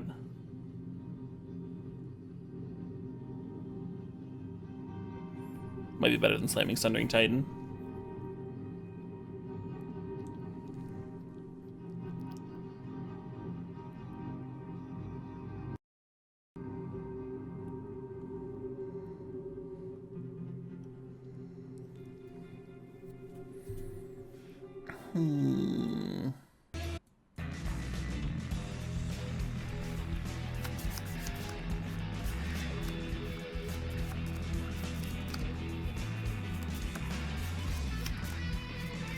Really want that Venser back. Oh shit, what up? Oh shit, what up? Hey, Ponder Putty, things about 31 months. You want me to do the thing where I play cards well and you watch? Well, you can certainly watch. I don't know if I'm playing anything well today. I don't know about that bit.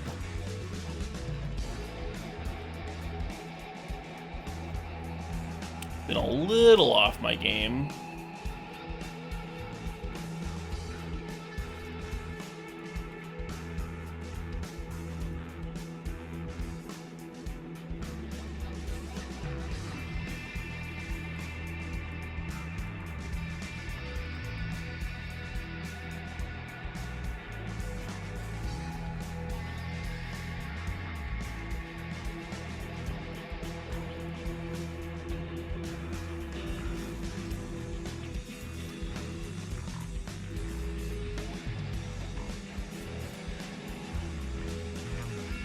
Perfect.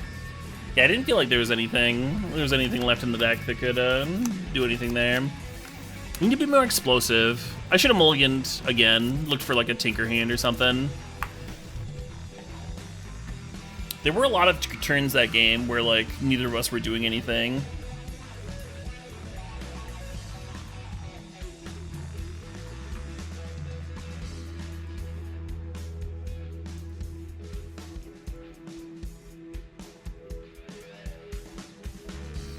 Accidentally shuffle Elishorn into the deck? That's a thing. Accidentally shuffle Elishorn into the deck? There we go. Mute myself.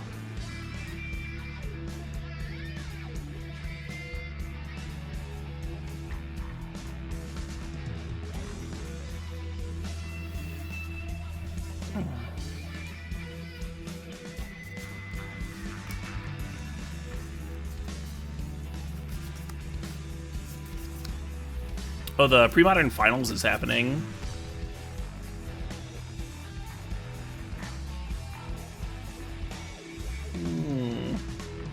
Looks like Oath is triggering.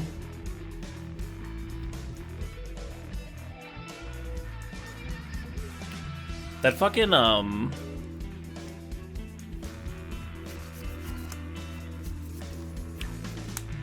that Oath player was, like, playing pretty well on the day. I did see him miss an Oath trigger for his opponent one turn. It was a little awkward.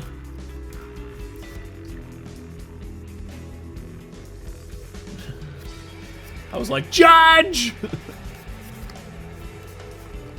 But his deck was super brutal for all the aggro in the room. Like, there was a ton of goblins and a ton of burn and stuff. And every time I saw him playing, he had like a Ivory Tower, Zurin Orb, Oathing for Phantom Nishoba, and his burn opponents just looked like so fucking miserable. Like they were having like the least fun ever. That's that good shit.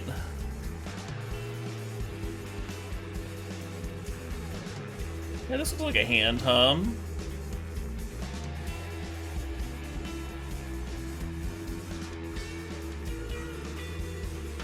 He did oath into Phantom Nishoba there, yeah.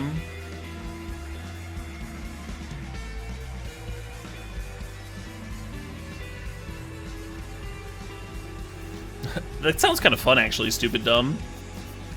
We just watch, like, match coverage and then, like, try and spot when the game rules come up, when the gameplay violation comes up.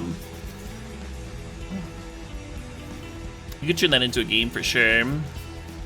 Especially if you do a bunch of, like, merge, like, edit it, you know, so you have a bunch of pre-recorded stuff. So everyone knows that a game rule violation's coming up. Ah! That creature shouldn't have died. The first time I ever did commentary was for a random TCG player, 5K.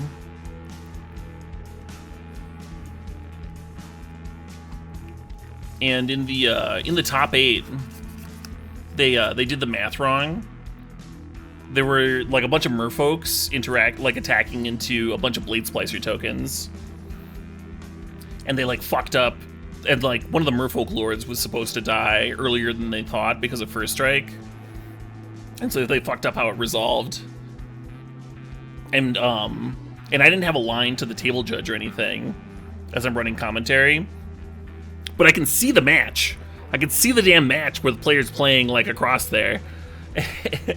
And I was in the booth with Frank Lepore, and I turned to him and I'm just like, hold on a second. And I just like put my headphones down, like run the fuck over there. I'm like, just wait. Oh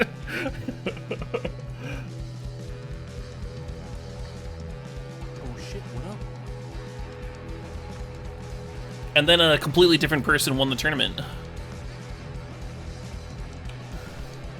Isn't that neat? Oh shit, what up? Hey, Mind Mage, thanks to the sub, thanks for sharing that Prime.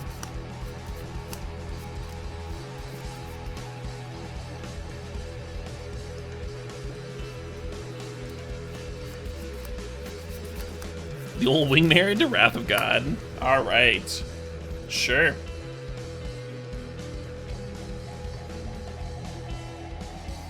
Very normal curve over there.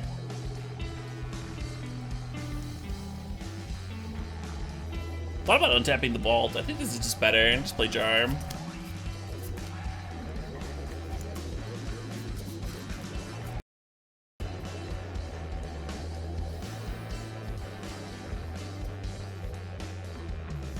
Hell yeah, Mind Mage.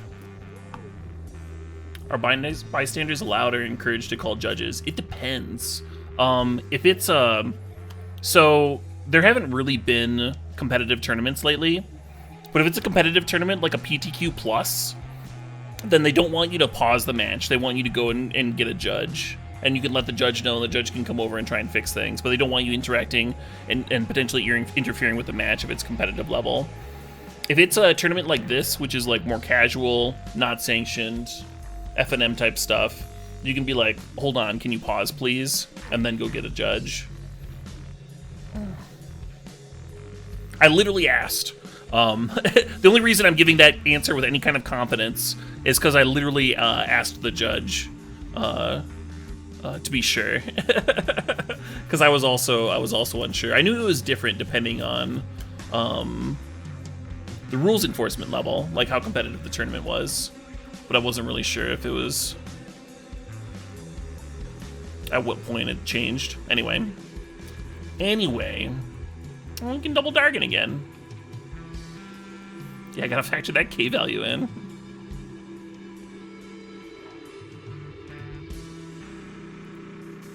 This double dragon shit would be a lot more impressive if we had a bunch of like time walks in our deck and stuff, instead of a bunch of land.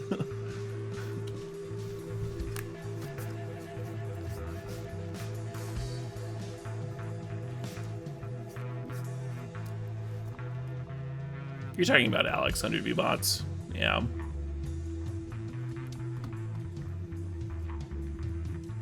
Can you pause, please? And then you just leave. You're like, hold on, pause. I need to go get a judge. And then you just fucking get in your car and drive away. It's very important. Very, very important that you pause here.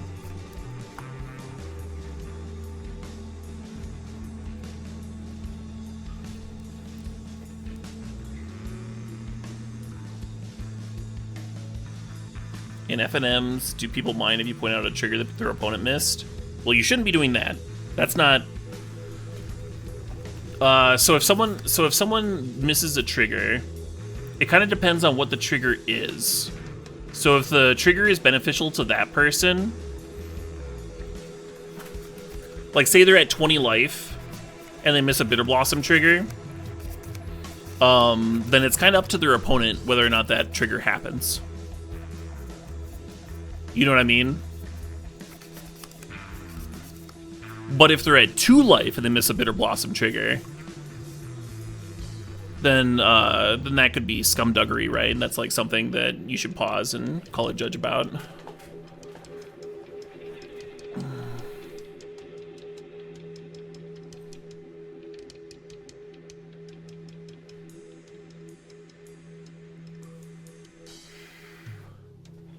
You think it's good sportsmanship to remind of triggers? If you're playing Cabalin, if you personally are playing the match and you want to remind your opponent of a trigger, you can absolutely do that.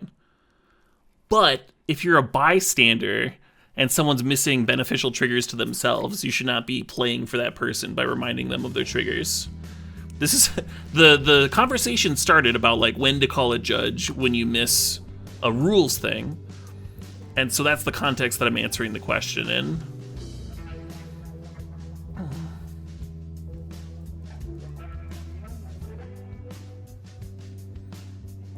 Guess I attacked this Gideon, huh?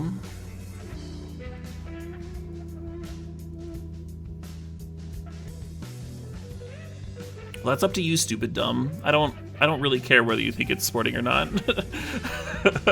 To be honest, it's not a thing I care about.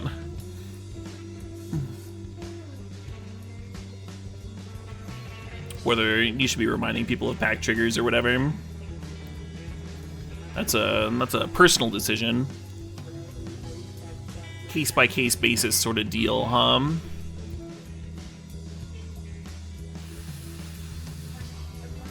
Just making this wake a little worse, huh?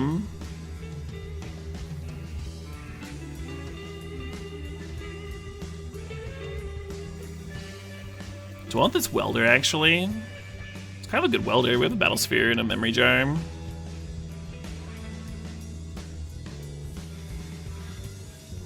Oh, maybe Emery's better than welder.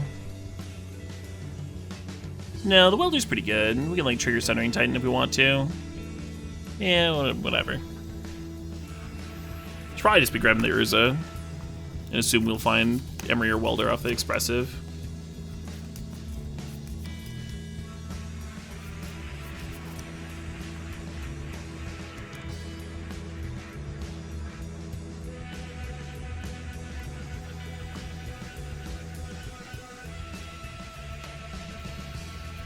If it's not your game, you watch only, don't say anything. Right, but we were talking about, if there's a fucked up game state. If there's a fucked up game state, you should probably say something. But in that case, you're calling a judge. You're not, like, correcting the game state yourself.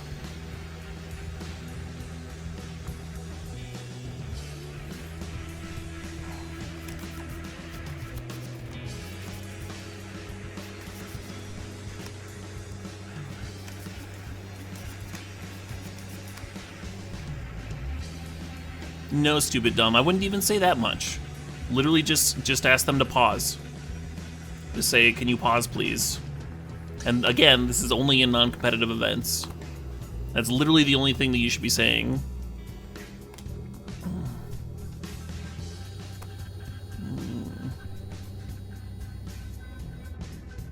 Ask them to pause, get a judge, explain to the judge.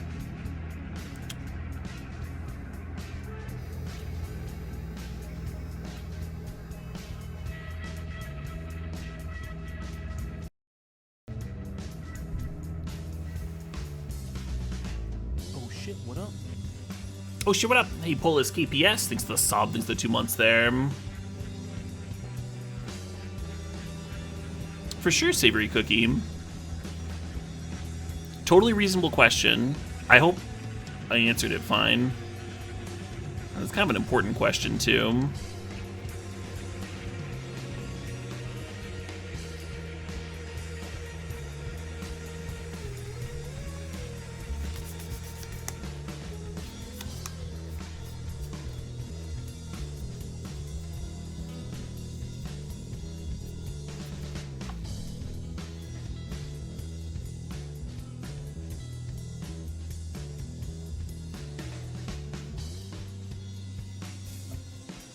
Yeah, the rules enforcement level totally matters.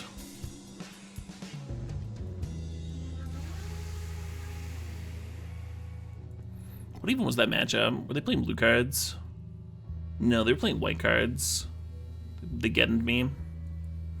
Yeah, Venture's coming in again. Remember this Robble Master. Some of our cards are pretty awkward. Clamp and LED. Yeah, GG's is it now? Sorry about the long pauses, by the way.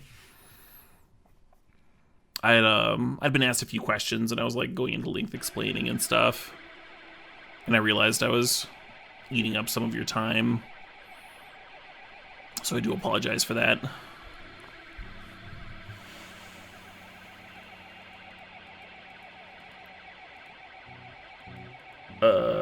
Sure.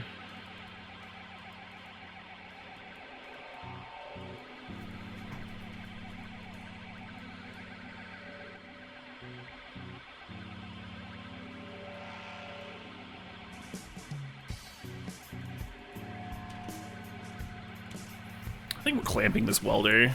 I'm sorry, Welder. Welder's so good with the deck fading too. I guess we'll see what we draw next turn.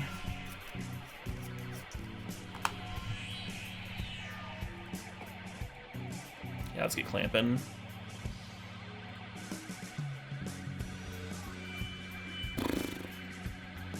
Well, I'm glad I clamped, but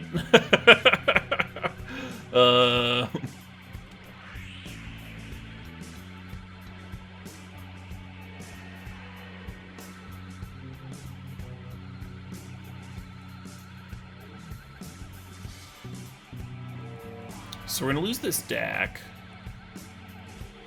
But that's totally fine. 3 mana Steal Your Signet is amazing here.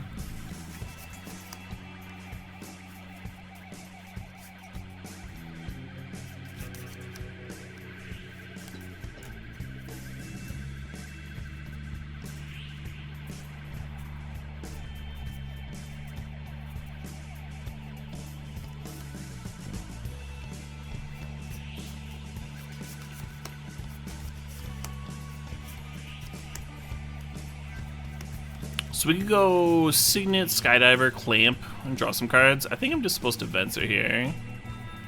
Just bounce the Gideon, buy a little bit of time. Maybe I even do it now, pre-combat. So I get like Mana Tithe or whatever. They don't get a free activation.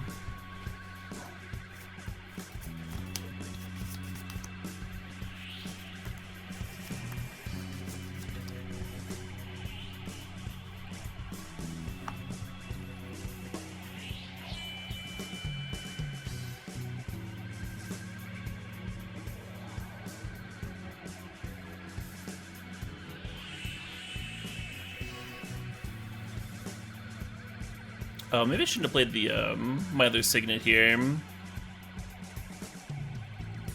Because if I had one more mana, I could like clamp up the Venser for the chump.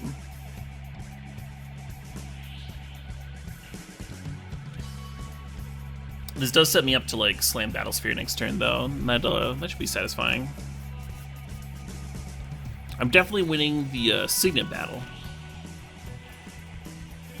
Stealing 2 Signets is very sick, especially with them stuck at 3 here.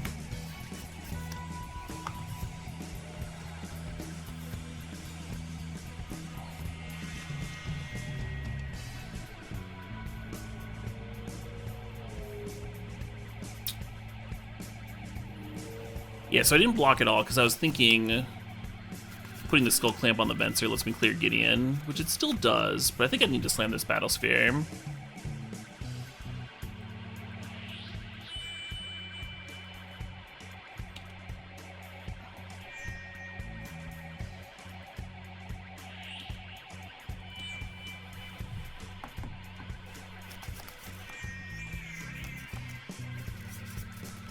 Oh shit, what up? How am I doing today? I'm doing pretty well, thank you.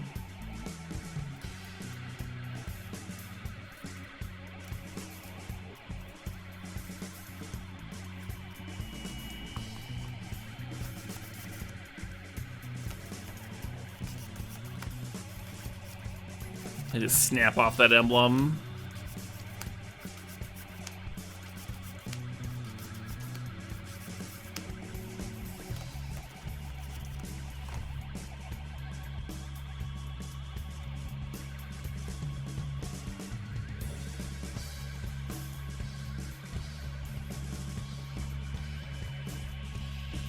Do I have plans for Summerfest? I do not.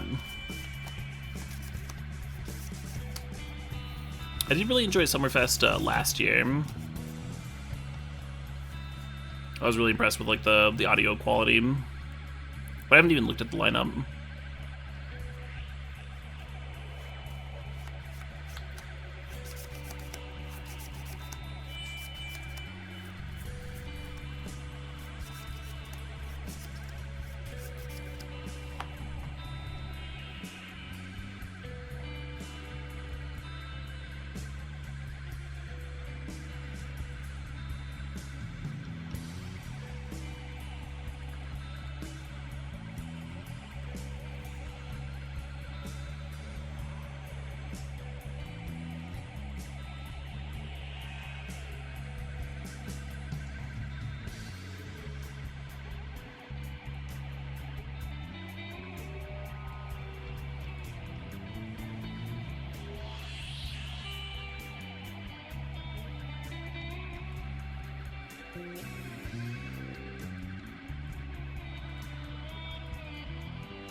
Ooh, that could be good.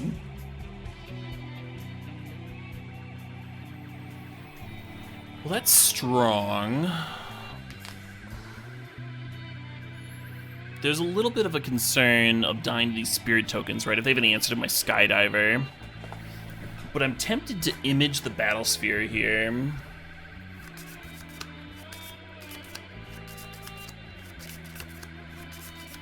It's probably dumb, huh?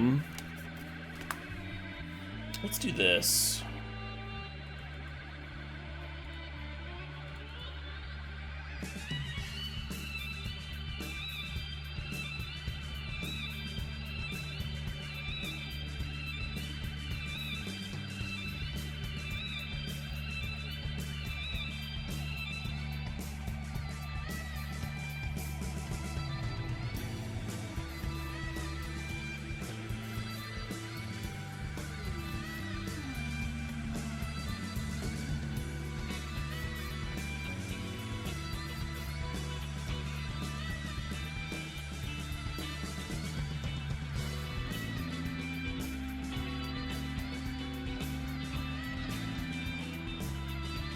I should be playing the jar off the dynamo here. This Cena doesn't do anything.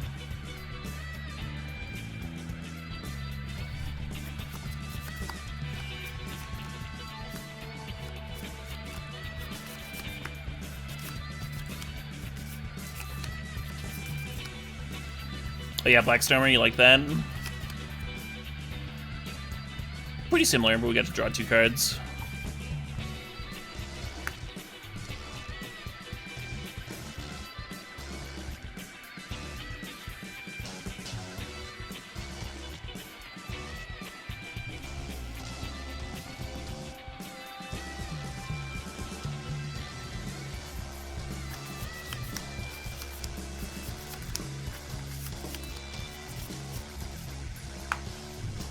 Yeah, I'm definitely untapping that, Excuse me.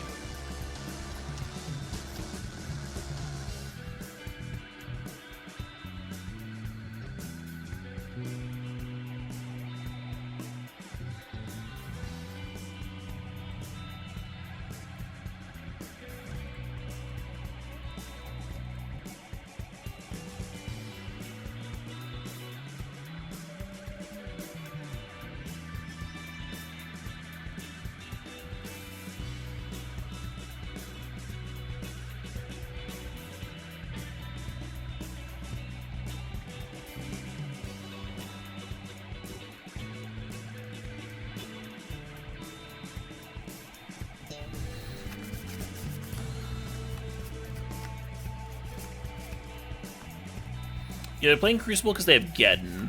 It's good against the Sundering Titan too, but the Sundering Titan does keep them off of like 5 mana here for Wake or whatever. Or like Sword plus Equip or something.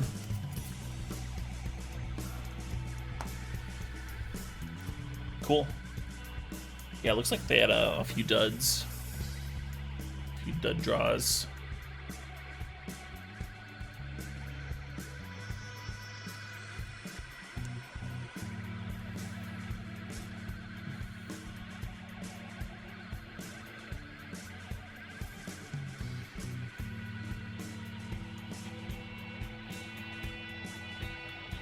Oh, looks like the premodern finals just finished up.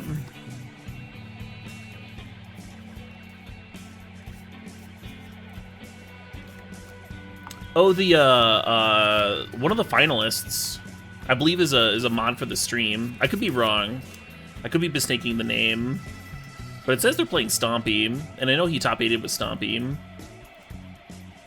He was playing a mono green Stompy. One Captain Redbeard. That's pretty sweet. Looks like he lost to Parfait Oath in the finals.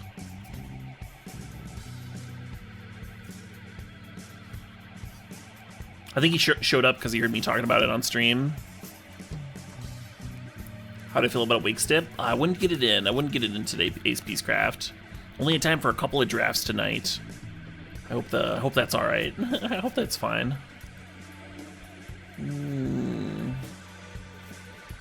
Awesome game. Super cool.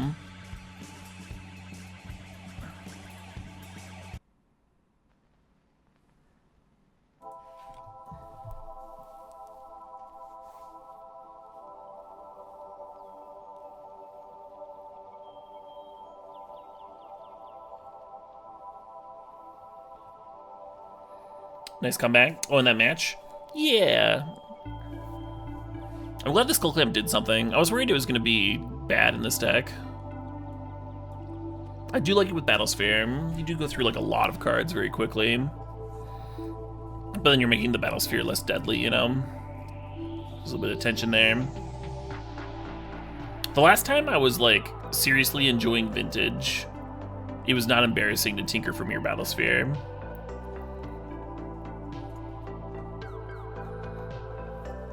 I had like a blue-red Young Pyromancer deck. I was playing Clamp and tinkering for Battlesphere and just like having a blast.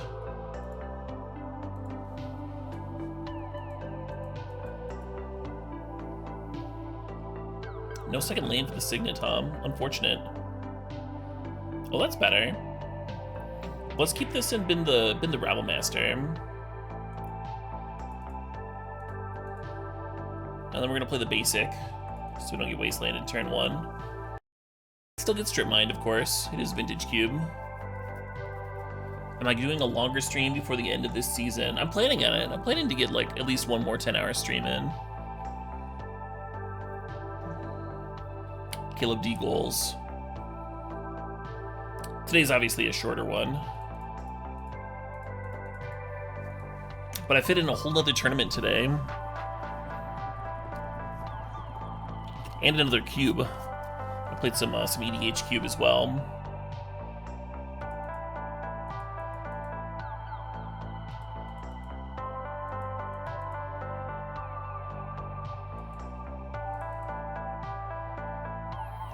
So Sundering Titan's really tempting when they just sealed. But if we get Mirror Battlesphere, we get to image Mirror Battlesphere, right? Can I resist? Can I resist?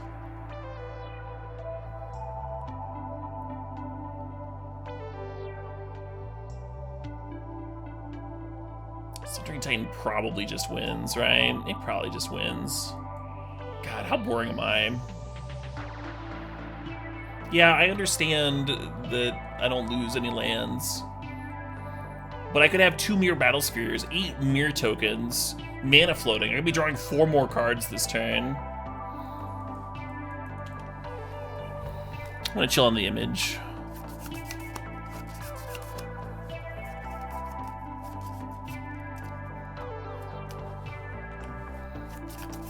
So I didn't do the cool thing, and now I'm gonna get rocked anyway.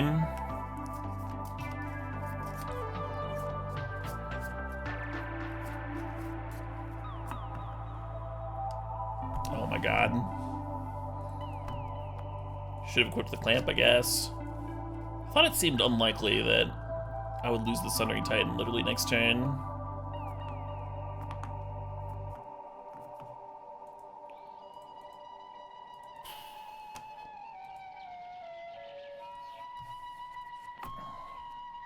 Понимаете, ребята, сейчас здесь нельзя купаться. Сегодня из воды должны быть нимфы. Were we struggling with good versus fun? Sort of, not really. I was deciding whether to get Mirror Battle Sphere or Sundering Titan there. They're both good. Oh, they're just off of it. Sweet. Worked out.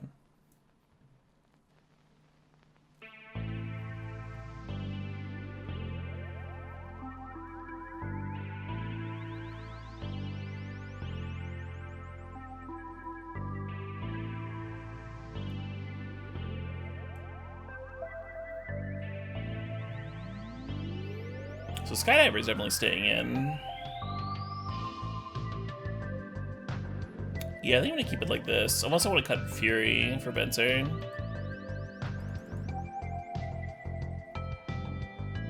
Bit of nonsense that game. There was a lot of nonsense that game. That recruiter off the top was like kind of brutal for them. Because we just like got the clamp rolling again and found Welder. Hank could use a Black Lotus, but that's most hands, right?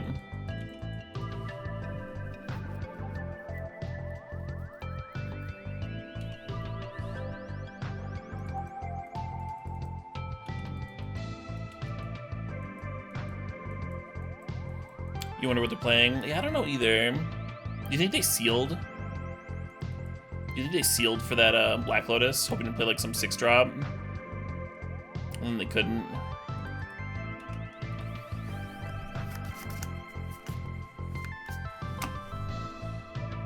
Yeah, we could have gotten Chromox into Dragon here, but I didn't really like it when they have like they could just like Doomblade it or whatever the fuck.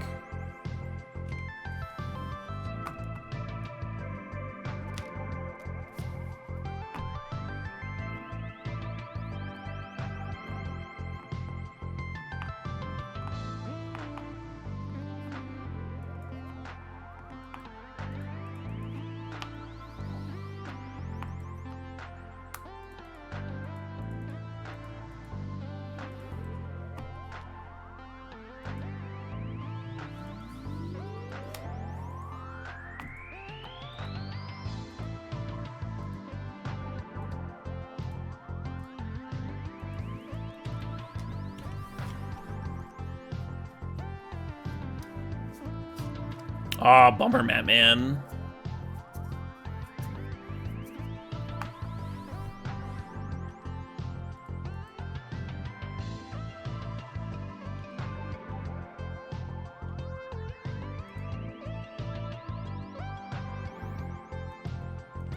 Yeah, that feels rough, right? That feels rough to miss like an important tournament, top 8 on tiebreakers like that. But if you play long enough, play enough matches, right? At a certain point, you learn that you really just should have had better breakers. What were you thinking?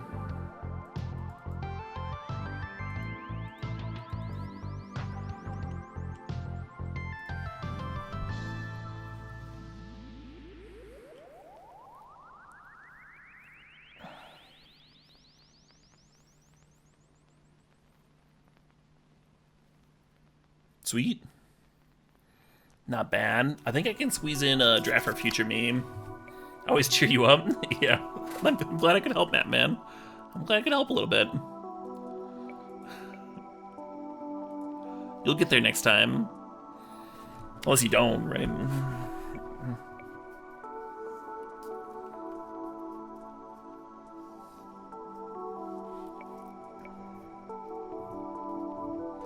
How many play points do I have? I think I bled a little bit in the last few days. Or maybe it was like just break even-ish. It should be around 800, 1,000-ish.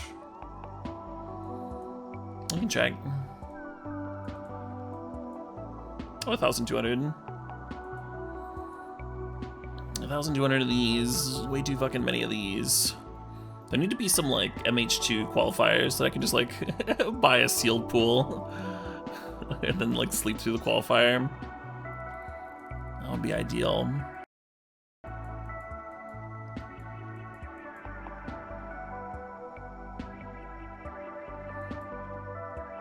What do qualifier points do? Qualifier points qualify you for swim tournaments that happen on the weekend.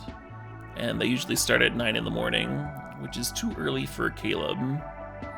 So Caleb QPs just kind of rot. Everyone else is like grinding events and like trying to get these like very valuable things so they can play in the high EV events.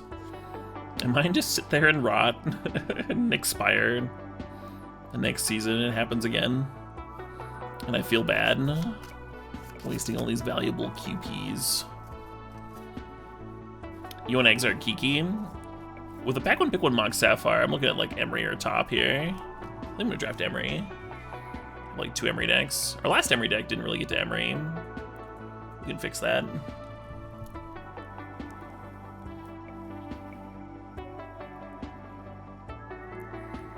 Is it list 3 SNC limited qualifiers I can sleep through? Nice. You gonna remind me when they're happening?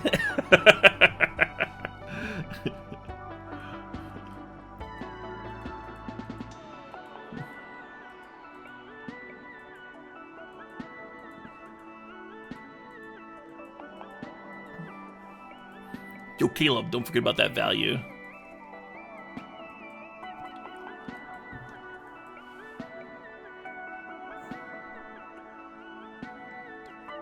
So I'm looking like Ancient Tomb here. I suppose. Blue's dried up a little bit. That's a little scary. You're not my mom? I didn't ask you to be my mom. I asked you to help me get a sealed pool.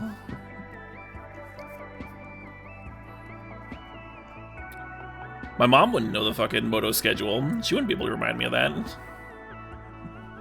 You have a unique set of skills, Batman. You're in a unique position.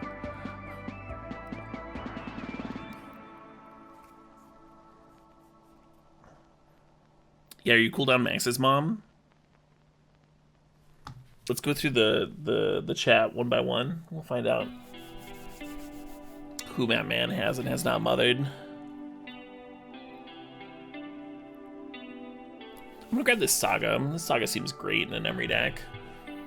This is a better pack for us. Hopefully we can wheel one of these 5s, or maybe even the Academy Ruins. But Saga, when you already have a Mox, just a great feeling. Because it's just a better land. Because there's like a way better land. Broccoli Rob wants me to be there, Mom. I don't think I know you like that, Broccoli Rob.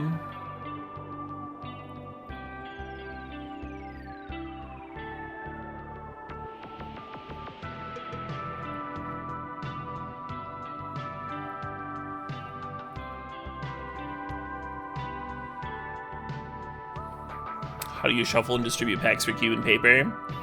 Well, if you have all the time in the world and you're waiting for your friends to arrive, you can just do that. You can just like shuffle your cube and make the packs.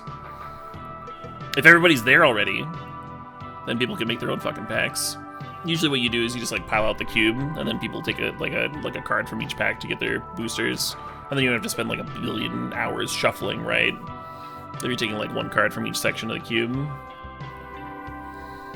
Save a little bit of time that way. Kind of a late hoof. I think I'm supposed to grab this card. Ooh, or Dreddy. It just draft the same fucking deck again.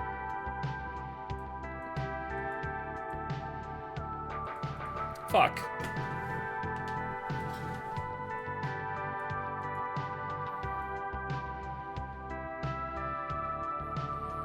That's not bad. Resealable hard plastic boosters, huh? I mean, I believe you that that's a thing. I've never seen anyone do that for Cube. What we do is you just have 15 cards, right? And this is a pack, and that's just down there. And then you have the other 15 on top of it, just like facing the other way, and then the other 15. You just make the packs yourself. There's just 15 cards sitting there. That's a booster. Okay, the top wield. Is Emery wield too, if I want to think about that. Get like a sneak attack for it. I think I was supposed to top here. Top's another grab for the Urza Saga. It's pretty great.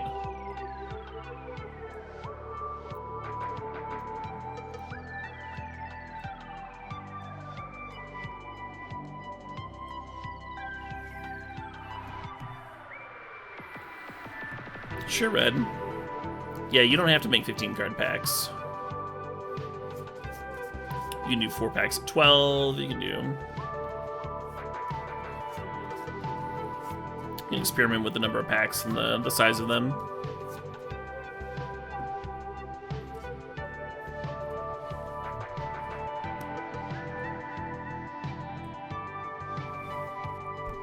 It's weird explaining it, Echelon.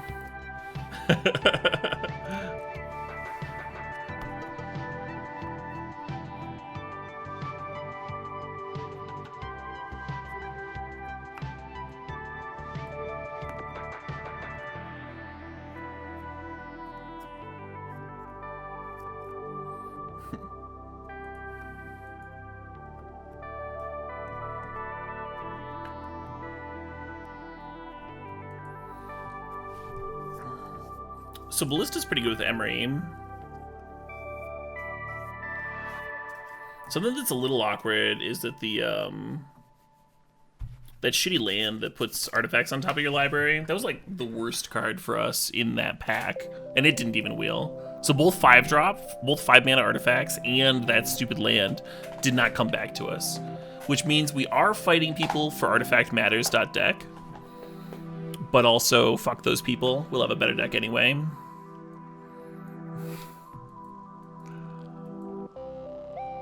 This is a great Grim Monolith. It's going to help us drop our Planeswalkers real fast.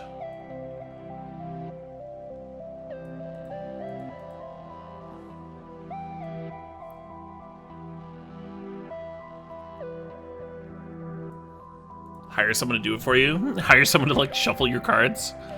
Because you're too lazy? Good.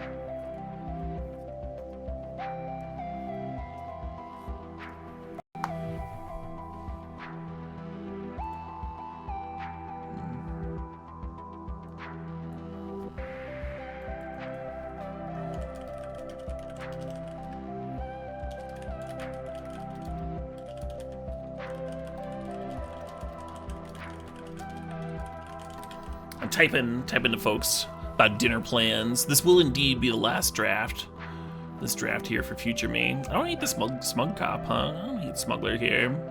I could bin something for the Duretti to rebuy. Plays well with Emery. Emery can crew it. And this is between a random off-color Signet, which I'm less excited about, but turn 1 Signet off Ancient Tomb is kind of nice with the Karn and everything. So I don't hate it. I don't hate the Repeal or the Mortars either. I think they're all reasonable.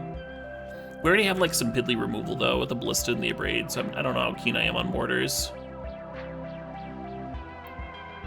Yeah, don't love it, but whatever. So right now we don't have anything to Mystical Tutor for. If we ended up getting Tinker, I would love it a lot. Could also just grab a Signet, right?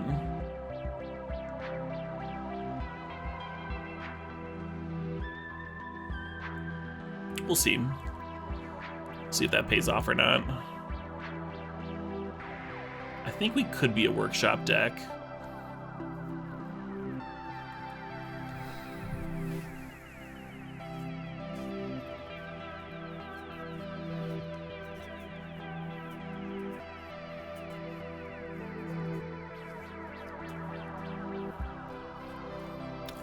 Winston? Yeah, Winston draft's a lot of fun.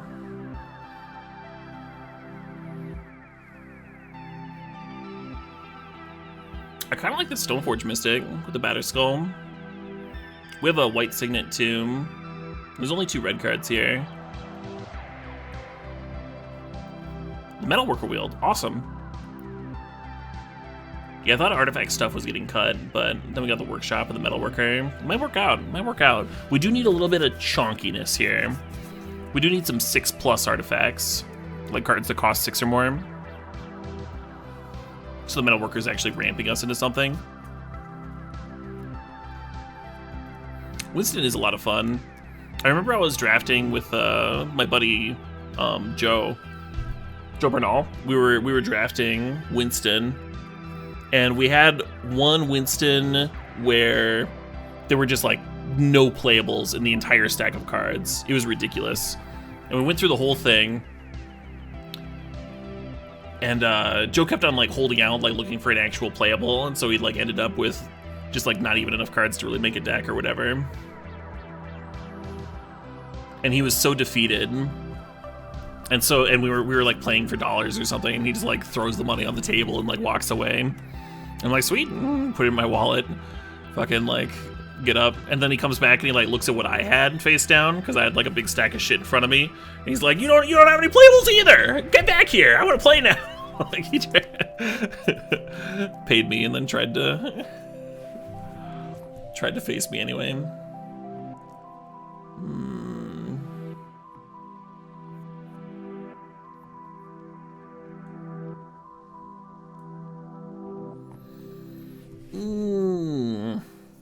Yeah, maybe one of the weirder drafts I've ever done.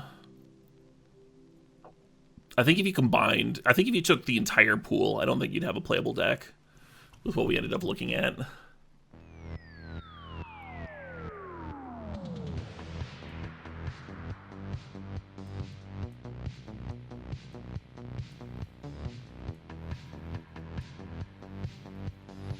Are the stacks supposed to be face down? They are for Winston, absolutely. Absolutely.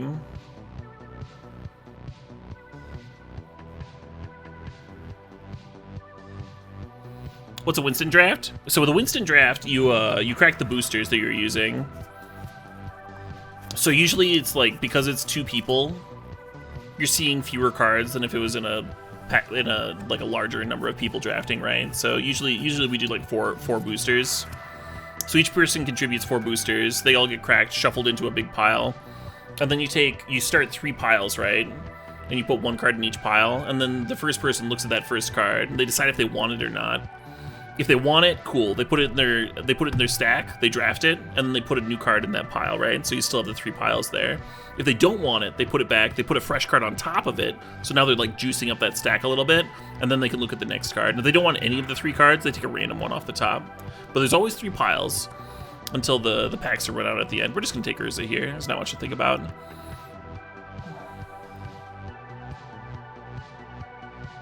Ooh, let's grab that Academy. I'm into that. I'm an Academy sort of folk.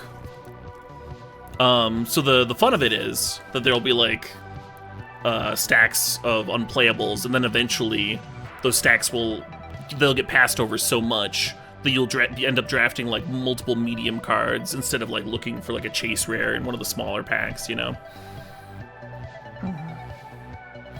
And then reading signals based on what the other drafter, because there's some hidden information there, right? Like you don't know all of the pack, because when you pass on a pack, you're putting a blank card there, and so when your opponent drafts it, maybe they're excited about the cards that you already saw, maybe they're excited about that fresh card, and so there's some hidden information going on with the drafting too, and so you're also like reading signals and stuff. It's really, really fun. You can do it with any number of players, obviously. It's a pretty tedious way to draft with a lot of people, though. Usually it's just used for one-on-one. One-on-one's pretty normal. I'm pretty happy about this Hangerback Walker pickup, because Hangerback Walker is a mana sink for the workshop in the Academy. It's going to play really well here.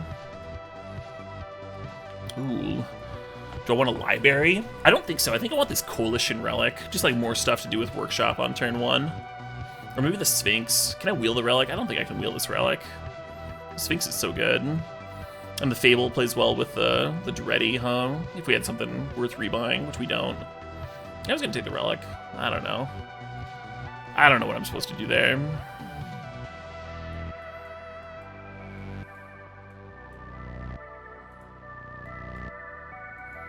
These are all the cards that I'm like kind of iffy on.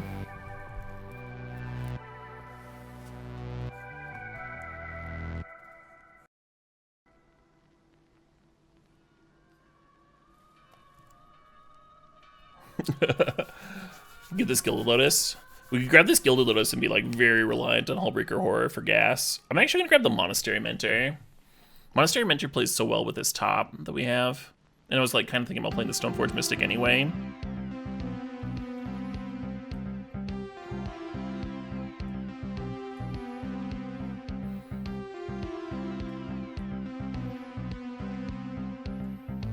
And then this pack is between Lodestone Golem and Swords to Plowshares. You could take Basalt Monolith. Basalt Monolith is going to be good with the Horror.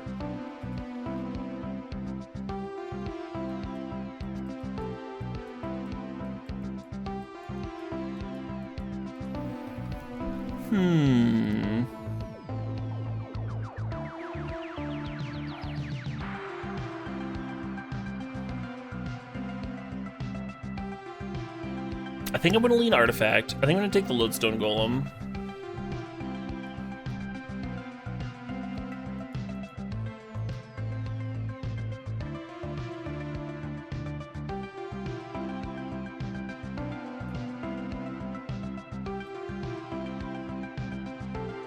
Hey, stop Neophyte.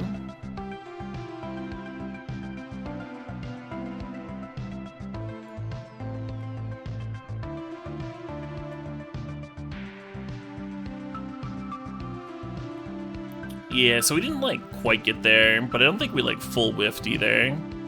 It looks like a 2-in-1 pile to me.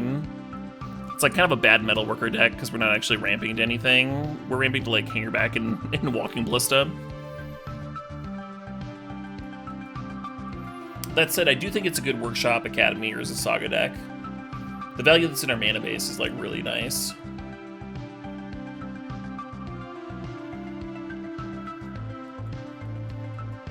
We'll Intrepid over Platoon, because we're short on playables.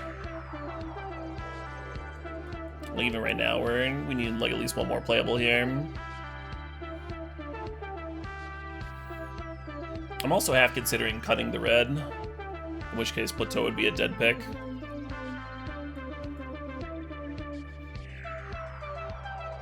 Look, I can play this Winds.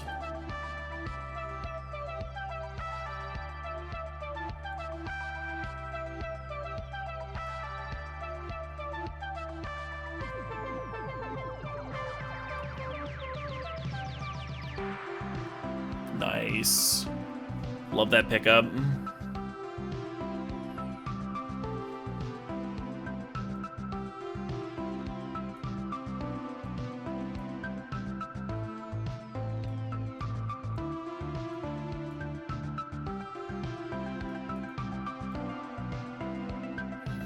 Cool.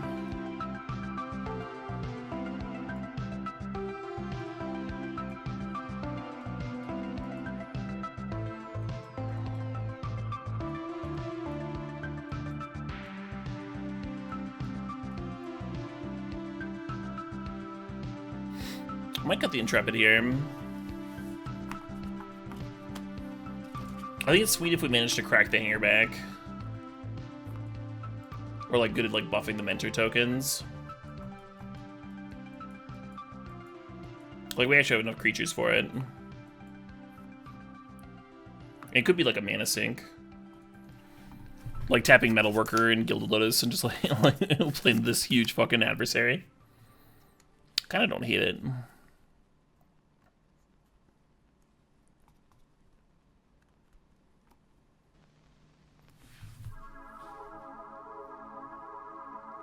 You like Mishra's Factory? I think because we already have another, a couple of colorless lands, I don't think we want to play it.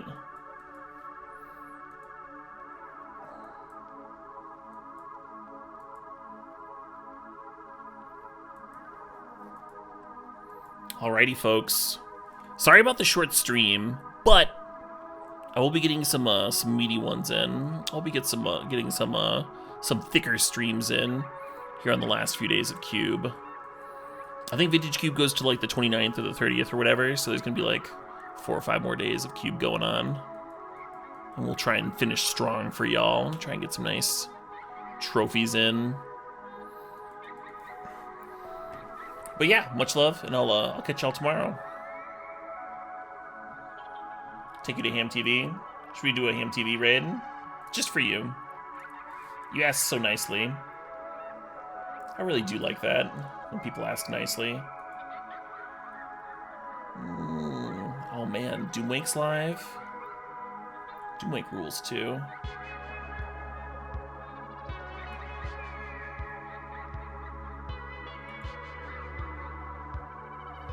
The Nerdy Steve is live.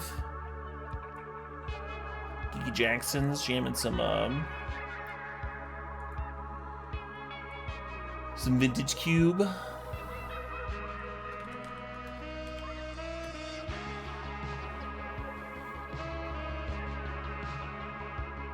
Yeah, much love, everybody.